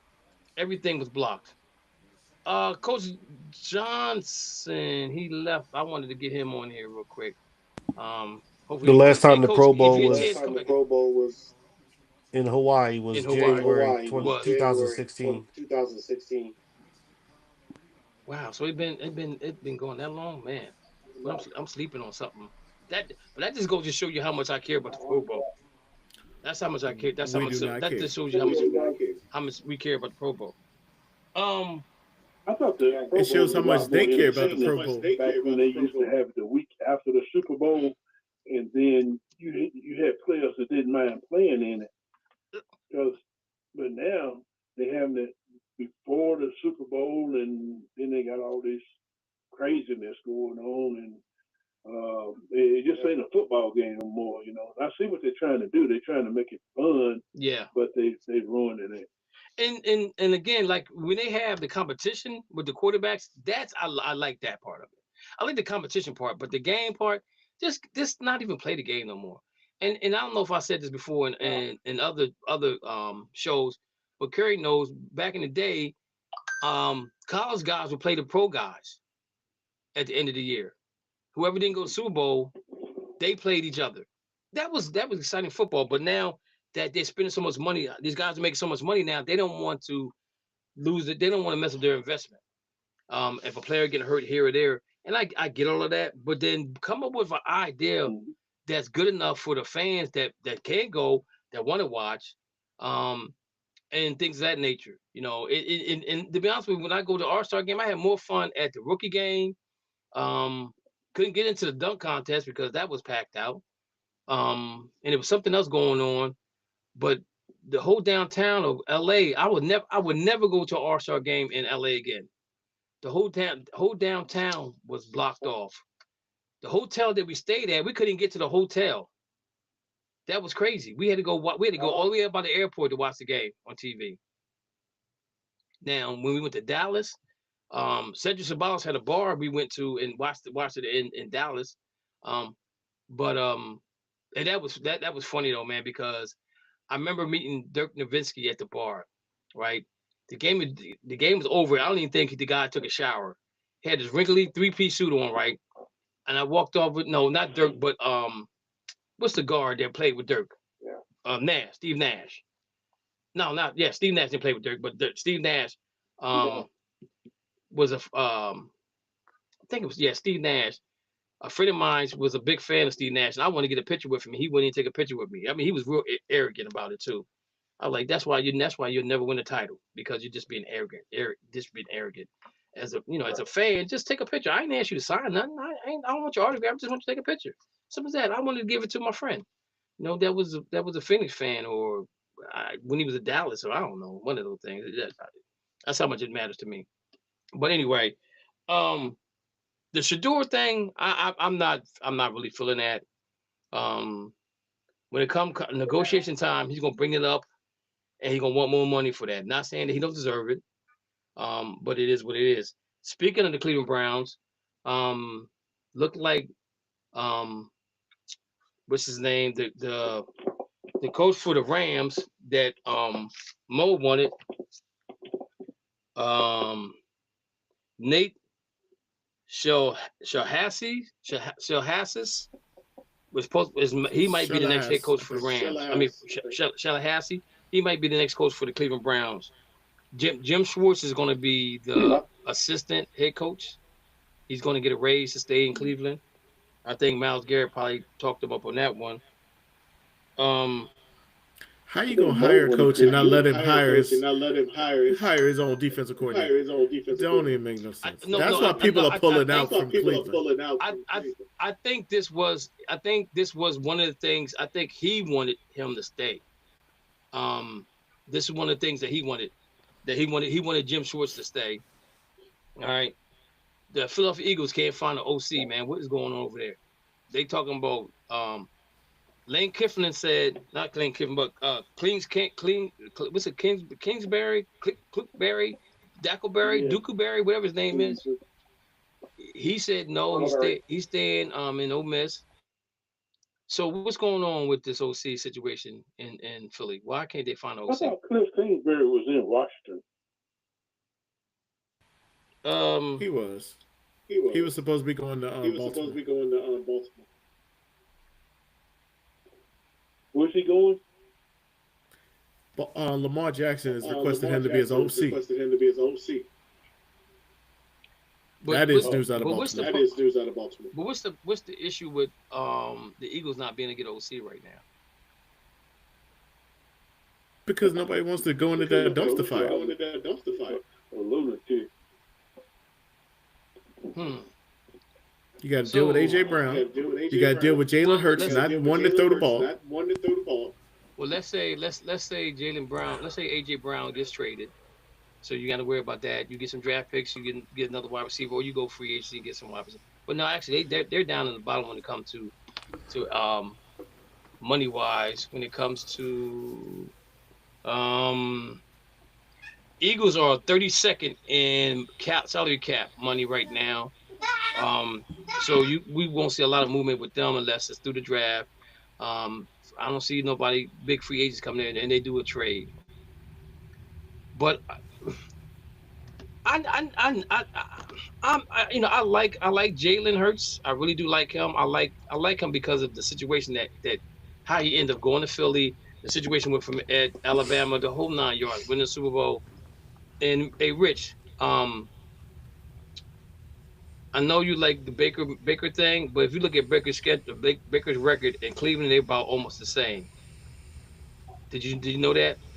Mm-hmm. Win-loss is almost the same. Okay, I thought I'd throw that in there because you said you would take Baker over Jalen. Wait a minute. Now Baker didn't have AJ Brown, Devontae Smith, and Saquon Barkley. Like he didn't have that. He got Mike Evans and Chris Godwin and Bucky. Now Bucky was hurt most of the year. He was, but he still got Rashad White. Rashad White. I mean, what was Rashad White doing before Baker got there? He was a Pro Bowl running back before Baker got there. Before Bucky got there. 1 year. Hey, yeah, then he was above the rest. Hey, Pro Bowl, we ain't gonna say nothing after what happened with Shador and Huntley for the last couple of years. That don't mean nothing no more. I still got Baker better. Saying that you're a Pro Bowl player don't mean that's all about getting to the Hall of Fame. Basically, that's all that is. That's all that is. But I'm just trying to figure out the situation with Philadelphia. Why there's such a big issue not getting the OC. Now I know. Brian Dable's name has been brought up. A couple other names have been brought up. McDaniels said, "No, I'm going to San Diego. I'm going to Los Angeles Chargers." So, is there a issue in Philly? Does the whole NFL analysts think that Nick could be fired next year? And that maybe that job as an OC is just temporarily a job for him. So they'd rather go somewhere where they feel like they're going to be there for a while. Because I'm like, come on, man. I mean, I get it that AJ Brown's probably going to end up getting traded, right? But you still have a good team. The key to Philadelphia was losing their center in Kelsey. That was the key of them losing center. So you find somebody that can replace him, and you keep it moving on and on and on. They make some trades at the trade deadline to do what they gotta do. I just think it's so hard to repeat as Super Bowl champions because you put everything into that 1 year. And I honestly believe, if your name ain't Bill Russell or Michael Jordan or whoever that's repeated a championship, you have to have a certain pedigree to want it more and more and more and more and more and more. I think some of these players they get that Super Bowl ring and they're all right with that. They don't care if they get don't care if they get another one. Go ahead, Rich. I get where you coming from. But losing to the 49ers, 6th, 7th, and 8th linebackers. This one of the starting safeties was out. And you still had the defensive line was, there was no pass rush. Like, there was ample time for him to get rid of the ball. Like, there was no reason for them to lose. I didn't have us winning that game. So let me ask you a question about as the Super Bowl champions. Do you think Philadelphia with all that talent played the schedule? Do you think Philadelphia played the schedule out as it was because looked like so they really had no challenger in the division, right? They didn't have no challenge. This is the first time they've won back-to-back division champions in a long time. The Eagles. Mm-hmm. So again, did they look like they were tired? No, because they had a bye last year, right? Didn't they get the bye for the NFC? Were they the number one seed last year? Yeah, so that's one less game they had to play than anybody else last year, right? So did anybody get that feeling that they looked tired, or what was going on there? I just think that Jalen Hurts isn't that good of a quarterback. Like, he didn't look great at any point this season. But you didn't talk about the defense. But you talked about the defense, right? I'm talking about Jalen Hurts beating our defense. But with all that talent that they got, they should have got bodied. So let me ask you a question. Do you think Jalen Hurts and OC were on the same page? I don't know. Let's be honest. He's had four offensive coordinators in 4 years. Okay. That's messed up, man. That's the point I'm trying to get across to you guys, that when you have to be successful as he has been with 4 different OCs, that has to say something about him as a player. Well, now then it sounds like hold on. Go ahead. It's time to get rid of Sirianni. And get an offensive head coach. And then that kind of those offensive coordinators got jobs. They got head coaching jobs. That ain't a bad thing. Then you need to get one of those guys as your head coach over Sirianni, because then you have your offensive coordinator as your head coach, and they are calling the plays for their guy. Like Kyle Shanahan, like Andy Reid, like all those guys. Like the bull from Chicago. They're calling their offenses. From the head coaching job. But now you need that guy. But this is my thing. You still need an OC, or you need a quarterback coach, right? No, you don't. You have a quarterback coach. You have a quarterback coach. Yeah. But the thing about it, I think the thing about it is, even having an OC, even if your head coach is an offensive coordinator, he got the job as an offensive coordinator. Who's telling him no? These plays are not good. Let's not run these plays, because he's going to run what he wants to run. Sometimes you need to have that third person in there say, "Hey, maybe this is not the best play to run." Right? But if you have nobody to tell you I agree. If you have nobody to tell you that, then that's a problem. Now you can still be the head coach, but I still think that you still should have an OC as a third person to say, hey, maybe this usually not right for And usually those guys have an assistant head coach. Right. That works on the offense that work with them as far as like play calling and situational football. But it's not necessarily an offensive coordinator because the coach is calling the game. But when he's about to do something stupid, somebody says, I think we might need to chill. Like somebody needed to tell Kyle Shanahan on that fourth down when he ran the double option. Who does that? He needed to tell somebody something. Exactly. But the thing about it is he's been to 2 Super Bowls with 2 different offensive coordinators. He's been in playoffs 4 years with 4 different offensive coordinators. So it's not like, and the thing about it is, remember at the beginning of the year, he said that, what was his comment he made? Something about the calls being made, or something. What was it he said? I can't remember what he said, but then the year before that, he's calling the offensive coordinator that he had prior to that and asking him questions, and he already got an offensive coordinator there. So something's not right there. And I think that Nick have a conversation with Lurie at the end of the year, and he's like, yo, we can't do what we did last year because you're going to be gone. And I think coaches talk, GMs talk, and players talk. So I think that might be the reason why it's so hard for them to maybe get an OC there, because they don't know how sure Nick Sirianni's job is secure, how secure his job is going into next year. Yeah. Right? Because if let's say they lose 3 in a row, now they're gonna talk about him being fired. And that's the part that that's the thing that bothered me, because maybe it's not Jalen.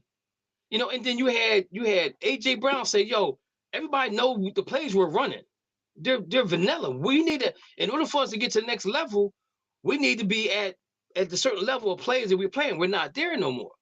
Now, because he was outspoken, now he probably traded his stuff out of Philly. Did he say something wrong? I don't think he did. He just made the obvious true that, hey, the plays we're running. Go ahead, Rich. Yeah, but you can't say all of that. And then miss 3 huge catches. Drop them. I totally agree with you. You can't do that. I totally agree with you. I totally agree with you. I totally agree with you on that. I totally agree with you. I'm not saying that, but the thing about it is, he brought something to a head, and because he did, now everybody has an issue with that. But he was being honest about everything, and so again, they need to find an OC. And if they make Nick the OC, is that okay? Nah, because I'm telling you right now, their relationship is not that good.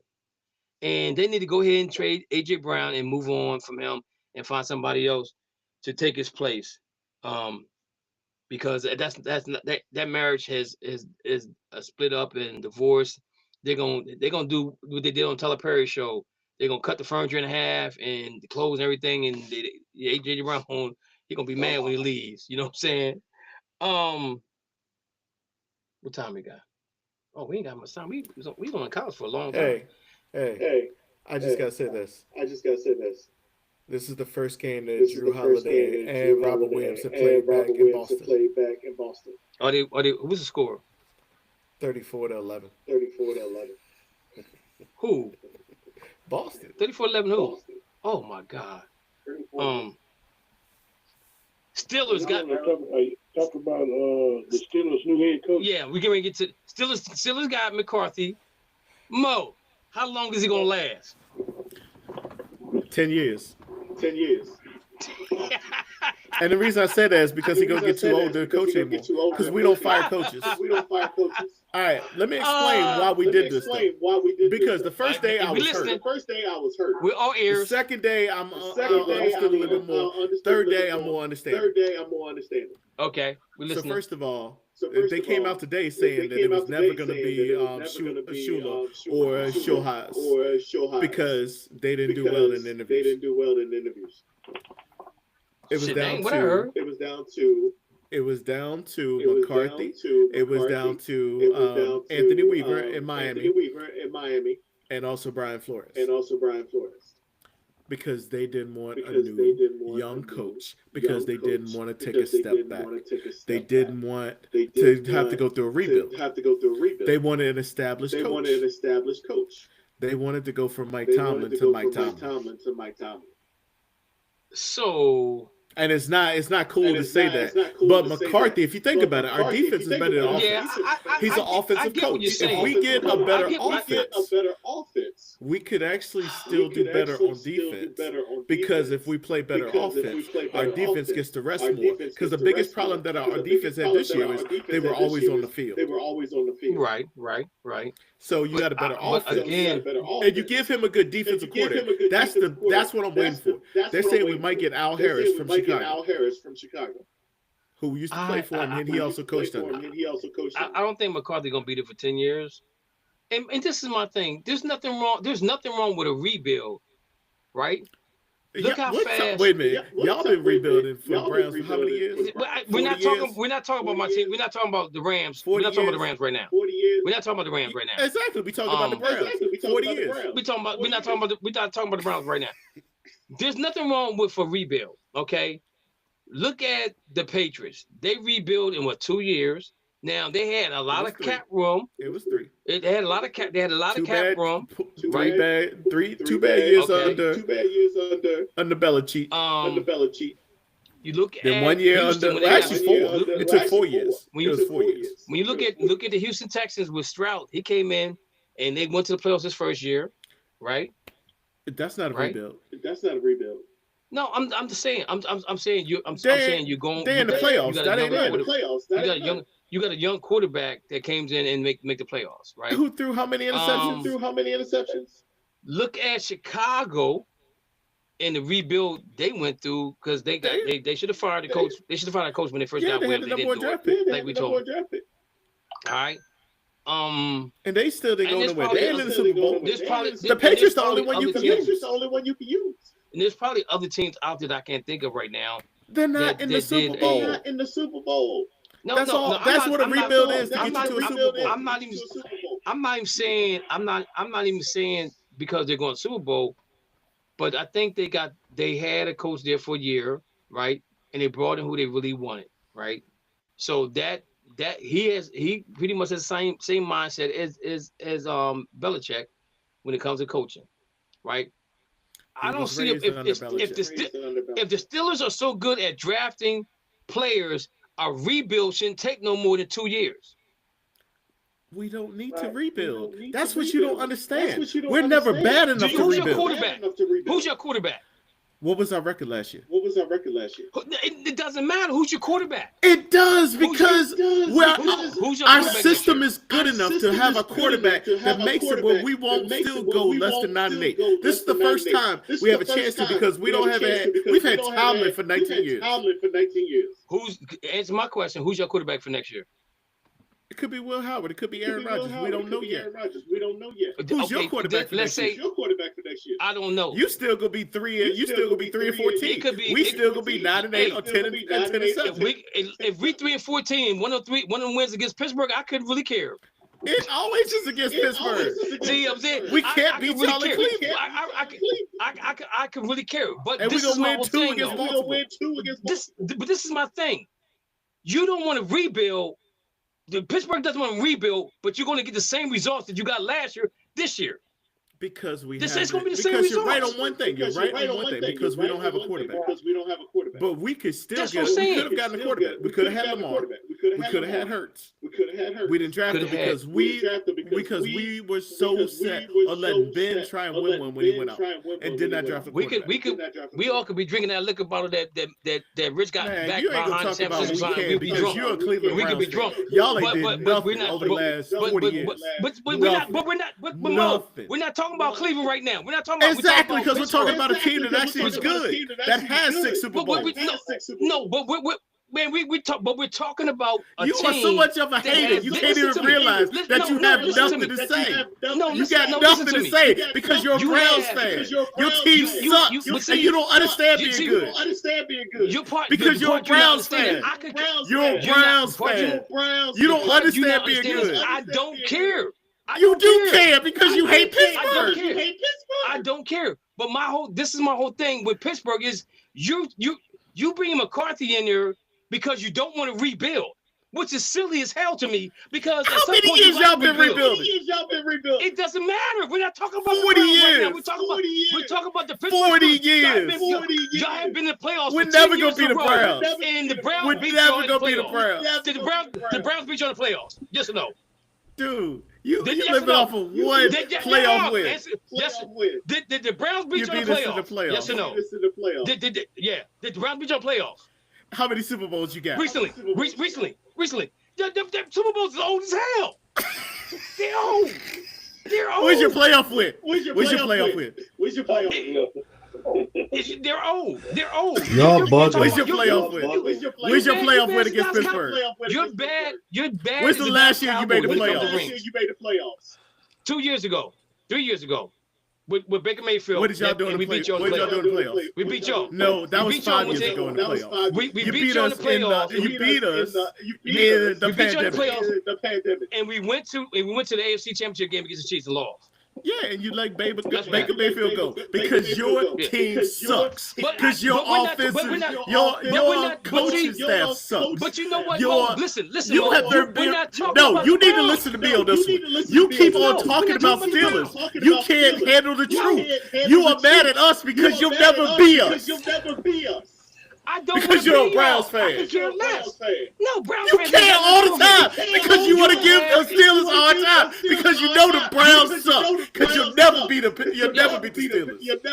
Hey, listen. This is the bottom line. It's right here. Y'all got McCarthy because y'all don't want to rebuild, which makes no sense to me. Because we don't want to be the Browns. Rich, do you agree with me? Yes. It was a safe bet. Curry, do you agree with me? They didn't. Part of me do, part of me don't, because I don't think they have to rebuild. I mean, they just got to find a quarterback, but I think they got enough pieces there already. It's not like they need to do a. Tell him because he can't see it. Because he can't see it. Because their defense is strong. Okay. And they had a fairly decent offense. If they had if they had a quarterback, they'd have been all right. And I think they could find that quarterback in the free agency, whether it be Malik Willis or Will, whatever his name, Will Howard, or whatever the guy's name is. They don't know what they got in him. So. Curry, can you answer a question for me? What does Mike McCarthy know and doing best? I don't think they got to do a rebuild. Curry, what is Mike McCarthy know and best doing? They could have done worse. I think he's going to win them some games. I thought they was going to go with one of those rookie quarterbacks, and I think that might have been worse for them. They need somebody with some experience in there. So, yeah. Curry. I will say this: think about him. He'll have a little bit more. He'll be able to sleep better at night, being a coach at Pittsburgh than he was with Dallas. He probably didn't get no sleep there, Jerry probably called him 2-3 o'clock in the morning. So let me ask you a question. Let me ask you a question. You've been asking all the questions.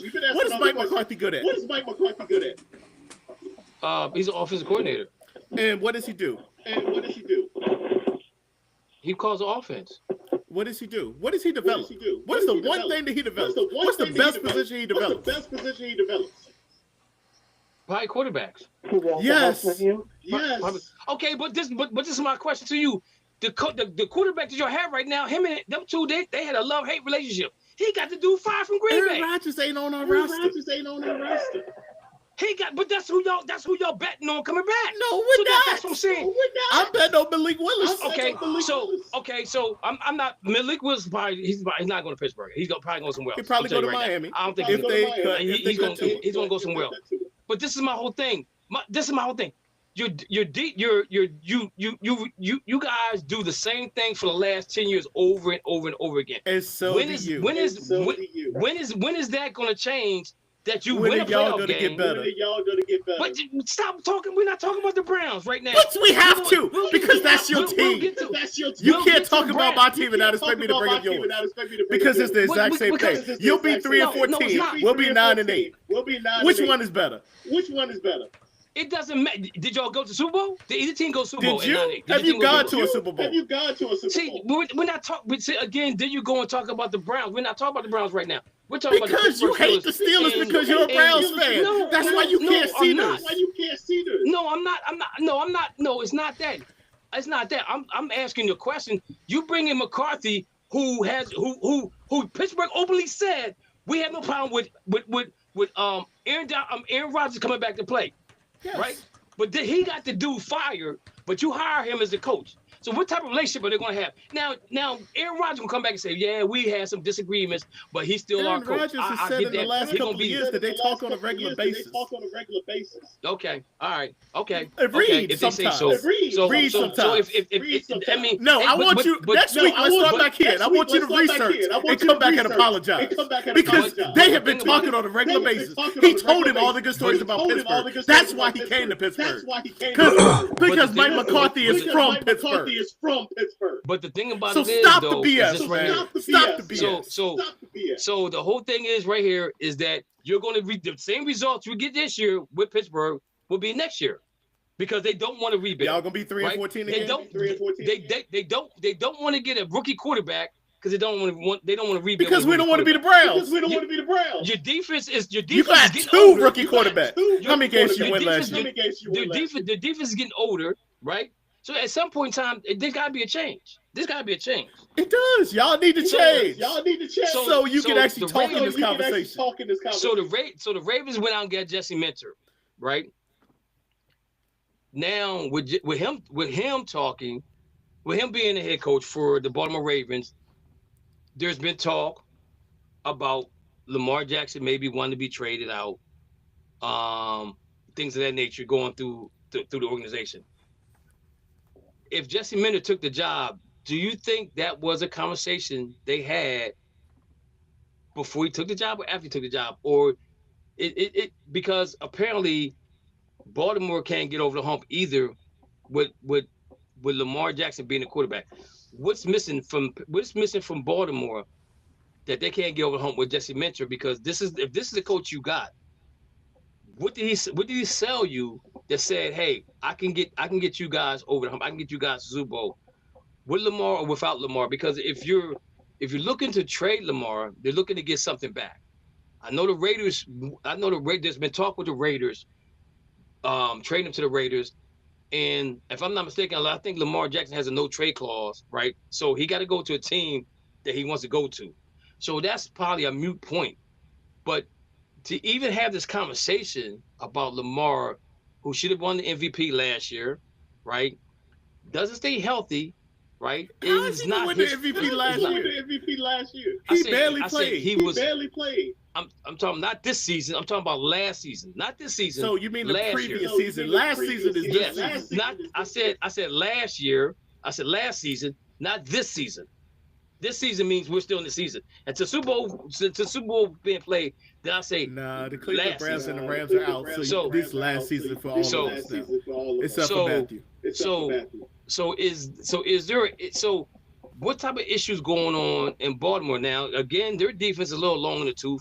So what do you think Jesse Minter sold them on to say that make him my quarterback? Rich, what's your thoughts on that one? He told him he was going to get him some help and wide receiver. I mean, let me ask you that's a what I would have question. said. Would AJ Brown be a good fit for them? Yeah, but they can't afford it. Baltimore salary cap wise, or what do you got here? Yeah, they're gonna have some issues too. They gotta draft real well because they're next. Philadelphia 32nd, Baltimore 31st. So there got to be some trades going on if that's well, we know got to be a trade with AJ Brown, and maybe he had to restructure his contract to fit it in to go to Baltimore. But then you do have an All-Pro wide receiver in Zach Flowers that you still have there. You still have Henry there. Now, when I talked about Lamar Jackson not having the wide receivers, first thing y'all threw up to me was, oh, he got a wide receiver, he got a Pro Bowl wide receiver, so I'm bringing it back up again with Zach Flowers. So if he has a Pro Bowl wide receiver, Zay's not. Zay's not. He's not a number one wide receiver. I can agree with that. Like he's, you know what I'm saying? Definitely a slot. And they just signed Bateman in the offseason. So that's why they don't have any. Right. So I understand that. So we don't know. So basically, they're gonna flight line on where they at. The only thing they're gonna rely on is a draft. Well, hold on. Titans. Go ahead. Because there is going to be a trade out there. If the Cowboys hang on to George Pickens. I think Stevie Lamb's out of Dallas. He makes more than AJ Brown. Yeah, his contract is hefty. I didn't say he was going to Baltimore. No. I think he's out of Dallas. I don't think so. But he just signed a contract, what, 2 years ago? That's a hefty contract. Yeah. To pay Dak. So I think they're only going to give Pickens the he's only going to get the what do you call it? The 1 year deal. The 1 year deal. Then he's not staying in Dallas. They could franchise him. Yeah, that's what I mean. The franchise tag. That's all they could give him. Because he still came late. He quit on a couple of games. That's who Pickens is. You cannot give him a long-term deal. Oh wait, Brandon Ayuk is out there. Why did somebody say Pittsburgh should trade a first round pick for? I was just like, come on now, he gonna get cut. For who? Ayuk. He's gonna be cut from San Francisco. Nah, ain't nobody that silly. Titans got your boy Robert Salas. Ask Rich this. They took all his guaranteed money out of his contract. Who's guaranteed money? Ayuk. Oh yeah, I know. Rich, where'd you go, man? He Where'd you go? He getting cut. So Robert Salas in Tennessee. I mean, you're a 49er fan. He rejuvenated that defense again. You guys made y'all had lemons made lemonade, sweet lemonade with him being there. What's your thoughts on how you think that's going to affect you guys going forward? And do you think that's a good fit for the Titans? I thought he should have got a second chance at coaching as well. What's your thoughts on that? Yeah. Well, first, I'm disappointed that he left. I'm sad that he left. But going to the Titans, I think. I mean, that's a solid. Well, you know. I like what I saw in Cam Ward as the season went on. Mm-hmm. So I think they got their quarterback. But sending him to these teams that are just like in kind of in disarray. I just don't think it's good for his growth. I think the Steelers would have been a better job for him. But you know what though? Maybe they need somebody that has structure down there. You know what I'm saying? Maybe they need that structure. They had Vrabel. He's in the Super Bowl. That didn't make any sense whatsoever. Getting rid of him. That they just didn't have enough patience for him, I think. Dolphins, Curry. Jeff was Hadley or Hafley, whatever his name is. You okay with that? Yeah. You okay with that? I guess so. I don't know enough about the guy other than I know he was the Green Bay's defensive coordinator. But since they got the general manager came from Green Bay, makes sense. You want to bring in somebody that you're familiar with. So I like that idea of both of them being tied together. Right. That's a good start because the GM and the head coach got to coexist. They got to work together. Otherwise, it's just not going to be a good fit if they don't work. And that's what we didn't have. We had GM and head coach, different pages.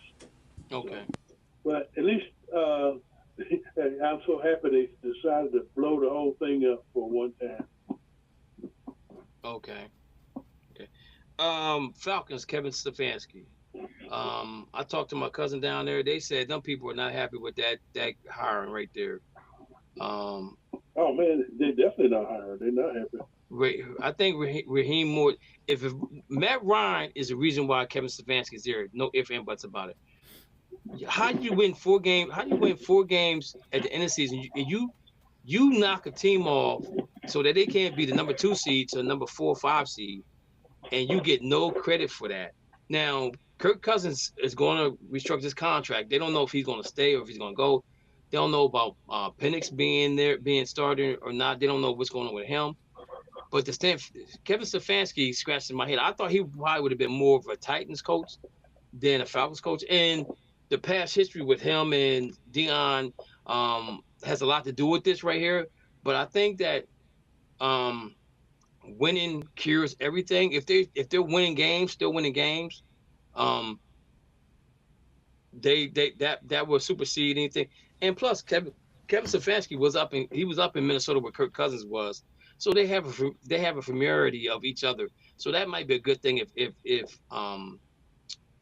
if Kirk Cousins does stay there, right? So we still have He's going to Pittsburgh. Who's going to Pittsburgh? I keep telling you that. Kirk Cousins? I keep telling you that. I keep telling you how he goes to Pittsburgh. The Browns. But that thing what you was talking about, Stefanski, I told you that that Atlanta fan base down there, that's the largest African American fan base in the NFL right there, and they're still mad about the way that he treated Shador, and you know, Dion is just kind of like a golden child in Atlanta, man. So you know they support him down there. So and they're a little upset about that. They felt like he got anybody except him. So the Browns are still looking. So maybe the tickets will be a good reasonable price. So the Browns still looking for their coach. The Raiders are still looking for a coach. Cardinals are looking for a coach, and the Bills are looking for a coach, which is the most attractive job out of all of them. Now, do you guys think that Jim Harbaugh probably scratching his head about taking that Giants job so soon?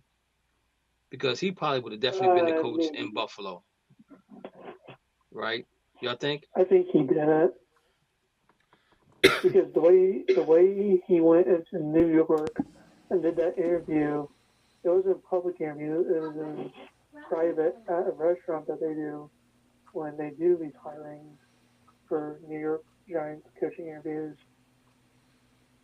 And the owner of the restaurant said usually coaches drink their wine and all that before they become head coach. And Harbaugh was being so serious about that he didn't drink any alcohol during that interview while eating at the restaurant that they were in downtown New York, the reservation. Okay. So I think Joe Brady. Go ahead, Rich. I just think the Giants job was better for him because I mean the Giants do have a quote unquote a legacy of winning. Like they have 4 Super Bowls. I think going to New York was the better job for him. Buffalo, I think was going to be too much heavy lifting. Okay. So right now, Buffalo, I think Joe Brady should be the leading candidate for that job. There has been rumors that depending on who gets that job, Josh Allen may ask for a trade out of there. I think the way this thing went down was really bad.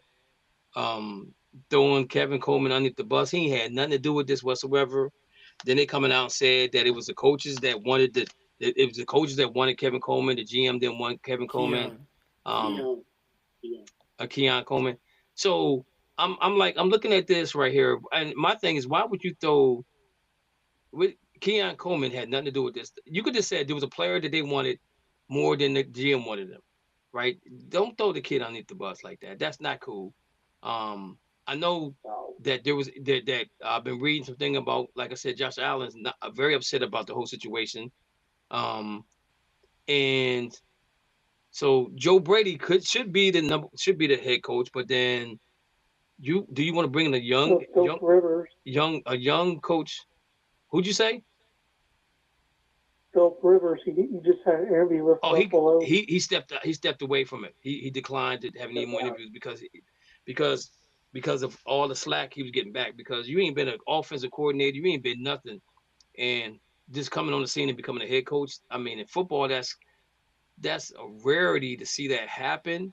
It happens every now and then, but for Philip Rivers to come in, and I like Philip Rivers as well, but to become a head coach before any offensive coordinator or defensive coordinators get the job that's been put in the time, that's a slap in their face. He's a high school coach. You know, so yeah, it's kind of like when the coach hired Jeff Saturday to be their coach. Yeah, I was pissed with that. ESPN I was pissed about that. I was pissed. I was really pissed about that. So you have Joe Brady, Brian Daboll, Udinski, the OC for the Jaguars, going. His name's been mentioned up in Buffalo. So me personally, if he's quietly behind the scenes asking for a trade, then you got to make Joe Brady the head coach because that's his offensive coordinator. Unless you're gonna bring Brian Daboll back there, and make him the head coach, then you got him and you got Joe Brady there as well. But this is the thing that kind of gets me, guys, is that you fired a coach and the quarterback has 4 turnovers. How does the coach have anything to do with that? I'm confused. I'm really confused on that aspect of why some coaches get fired, some stay, some go. You look at LaFleur up in Green Bay, right? They had a conversation about his contract extension. He gets a contract extension, but you get that contract, and as a fan of Green Bay, and even as analysts and stuff like that, we look back and say, how comfortable are you with the extension right now? Because more than likely he could have been gone. I think he took what they offered him, because he didn't want to leave. He wanted to stay, so he kind of took maybe a friendly offer as far as the contract extension is concerned. But I haven't seen what he got yet, but I think that might be the reason why. But Buffalo, again, is right there. You know what I'm saying? He had nothing in his way to get him to the next level, get to Super Bowl, and he still failed again. So you can blame Josh Allen, but how do you blame the coach? Because you won enough games to get in the playoffs. Coaches did what they had to do. Coaches, some of the plays that some of the fumbles he had was broken plays, but you fired a coach. So how? I'm a little confused on that, guys. Can you help me out with that one? Because it just don't. I think this was a quick decision that they made, and I think they may regret this in the long run. Rich, what's your thoughts? I mean, whatever. You know.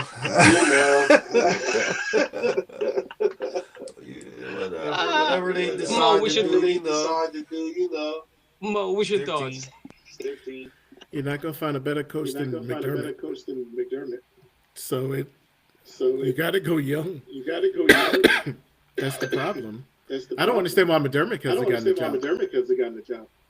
I don't. You know what though? I think he's gonna take a year off. To be perfectly honest with you, he probably doesn't like the jobs that are out there. Yeah, and if you think about us talking last week about what jobs could be out there, then now you're looking at some different jobs that we thought possibly we had put Buffalo out there as a job for next year, but it's this year. So him and Tomlin, I don't think Tomlin's done either. I think Tomlin want to show people that he can still coach. He'd take a year off. Him and Tomlin and Commanders. And McDermott might be the two teams. Two coaches that they'll be a hot commodity. And Dan, not Dan Campbell. What's the coach in Washington? Dan Quinn. Yeah. I think if the defense would have been better, he probably would stay. But he made some bad decisions on some other things. Tomlin coming back and going to coach the Browns. I would love that. I would love that. Oh my goodness! I would love that. Wait a minute. He would love that. I would love that. He is the biggest Tomlin hater. I would love. No, I wouldn't hate. I wouldn't hate against Tomlin. I was hating against him to the Browns. We ain't trading him to the Browns because we will still have his rights next year. We ain't trading him to the Browns. You can forget that. The NBA. He can wait 3 years and then he can go to the Browns. The guy that won the dunk contest, I can't think of his name, is not in the dunk contest this year. They have nobody that wants to participate in the dunk contest at all. Now, if I'm LeBron and this is my last year, why not just go ahead and get in the dunk contest? What else do you got to prove? You know what I'm saying? He wants to be the center of attraction, so why not go ahead and be in the dunk contest, LeBron? He's going to get booed. He's going to get booed. So I think I think who will make a good dunk contestant would be the kid from Philly, the young dude, VJ Edgecombe. Edgecombe. I think he would be an excellent player. He said no. So I think that the All-Star, dunk contest might be it's on the last Mohegan. You know what I'm saying? It could be on the last Mohegan. Coming up. The All-Star game is really bad. Real quick before we get out of here, these are the coaches in the NBA that's on the hot seat. You got Willie Green, the Pelicans, Brian Keefe of the Wizards, Doug Christie of the Kings. Trailblazers has a coach, but they may get a new coach. Nick Nurse of the Sixers, Mike Brown of the Knicks. Those guys are on the hot seat right now. Look out for them, especially with the Knicks. They're not where they need to be. And I'll be honest with you, I think you should put Cleveland's coach on the hot seat as well, man. Coming up. All right, guys. We went a little bit over because Mo won an event. He was in his feelings today, ladies and gentlemen. Right. Oh, and you were. Okay. And you were. I never get my feelings about the Browns because you know what? Mo, let me explain something to you. I'm a Browns fan because of Black history. It's gonna be another 15 minutes. If they win, I'm okay with it. If they lose, I'm still okay with it because they made history for us as Black people to do something that we couldn't do. I agree. I agree. I'm cool. That's why I don't. With all my teams, if they win. Now the Celtics, well, I take the Celtics too hard. You know what I'm saying? Because of JoJo White. I take the Celtics to heart. That's the team. And the Dodgers. That's the team I don't take this seriously. The Yankees, I probably do more than the Steelers. And you made more than a million excuses for the Rams. I can't stand to lose to the Red Sox. I prefer to lose to the Ravens than to lose to the Red Sox. The Dodgers not there yet. I'm not. The Celtics is my heart. That's my heart though. When the Celtics lost Game 7 to the Lakers, I shed some tears. I did shed some tears. Oh my goodness. Like I told you, when we went through the worst part, when the Yankees went from 3-0 to lose to the Red Sox 4-3. Oh yeah, that's my worst. That's my worst ever. That's my worst. Yeah. Yeah. So that was a low time. That was a low time. And and the thing about it is, I seen the Browns be great when I was growing up as a kid. If they would have never left town, then we probably wouldn't be doing what we're doing now. But thanks to Art Modell, it is what it is. All right, guys, I appreciate y'all calling in. Coach Jerome Johnson, I apologize. I didn't get to you. I wanted to get to you because he was my coach when I said that the team that we played, there was 1-0-11 or something, and whatever the case may be. But anyway, hey, you guys stay warm. I don't know about where you're at right now, but I know there's no school tomorrow, so I get to binge watch something else. I know the Celtics is on, so I'm watching the Celtics game from the beginning to the end, and I might binge watch something else. But I appreciate you guys coming on again. Next, what we got? Next week is the holiday weekend, President's Day. We probably won't be on. I'll be out of town.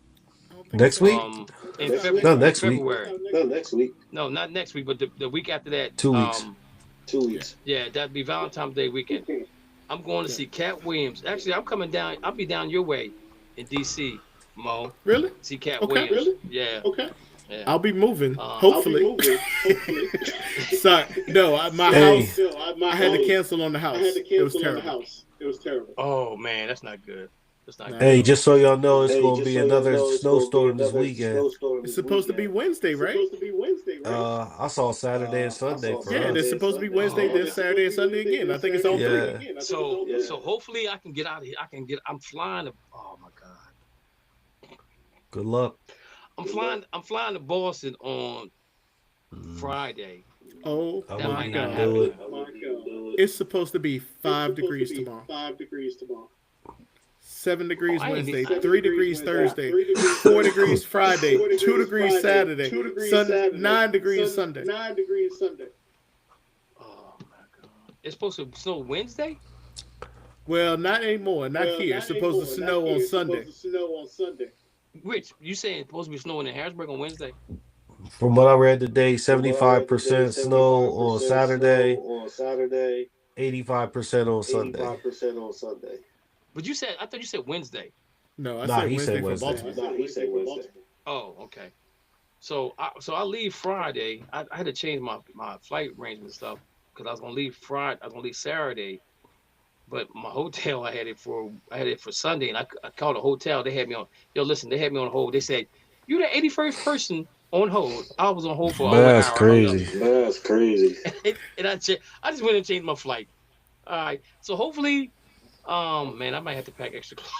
I might have to pack some extra clothes if I go to Boston. I may be stuck in Boston more than the weekend. Oh my goodness. Yeah. All right, guys. Appreciate y'all hanging out with me, man. Y'all have a good day. I don't know where Dana is, but Dana was supposed to have a rant. I think. I wanted to hear. He posted. What did he say?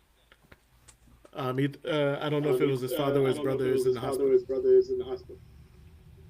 Oh my goodness. So say a prayer for Dana. Absolutely. Getting old sucks. Going to keep in overnight to run. Where was with my dad?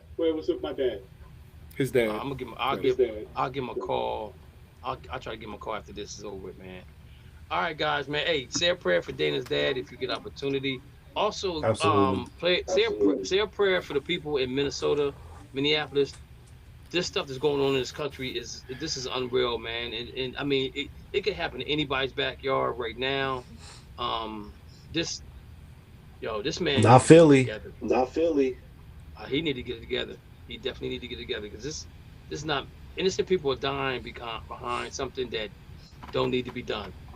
ISIS, go get the people that go if you got a drug charge or you got a charge and we over in the country and you need to go somewhere else, get those people out of here. We're cool with that. Get them out of here. But the guy that just got killed who works at the VA, another one got shot today. What? Yeah. They're not trained to do this. It's like Proud Boys and I'm gonna say this. I don't care who freedom fighters. I don't care what nobody say. I say nothing but the Ku Klux Klan 2.0. That's all I'm gonna say. That I don't care who likes it, who don't like it. It's Trump's private army, funded by the United States citizens. Exactly. We're paying these people money to kill innocent people. What you mean? Our $2,000 tariff checks are going to ICE. Yeah. No. Tax dollars. All right, guys. Y'all have a good night, man. Y'all guys take care. Be safe out there. All right, y'all be safe. Thank you for listening to the Just Us Sports Talk Show. You have been entertained in the sports world by K. Diggs from Harrisburg, Pennsylvania, the small city with a large heart, Dana the Hater Clark from St. Petersburg, Florida, and Murray E. Baskerville from Gotta Be More Careful, Baltimore, Maryland. Remember, we throw stones and we do live in glass houses. Big time players make big time plays and big time games. Stay ready to be ready. You have been listening to an In the Zone Sports Talk Radio production. Remember, you can hear us again on star107fm.com on Saturdays from 11 a.m. to 1 p.m. Eastern Standard Time. Be sure to download the Try99 TV app on any smart device and subscribe to In the Zone Sports Talk Television. The cost is $4.95. Thank you in advance for your support.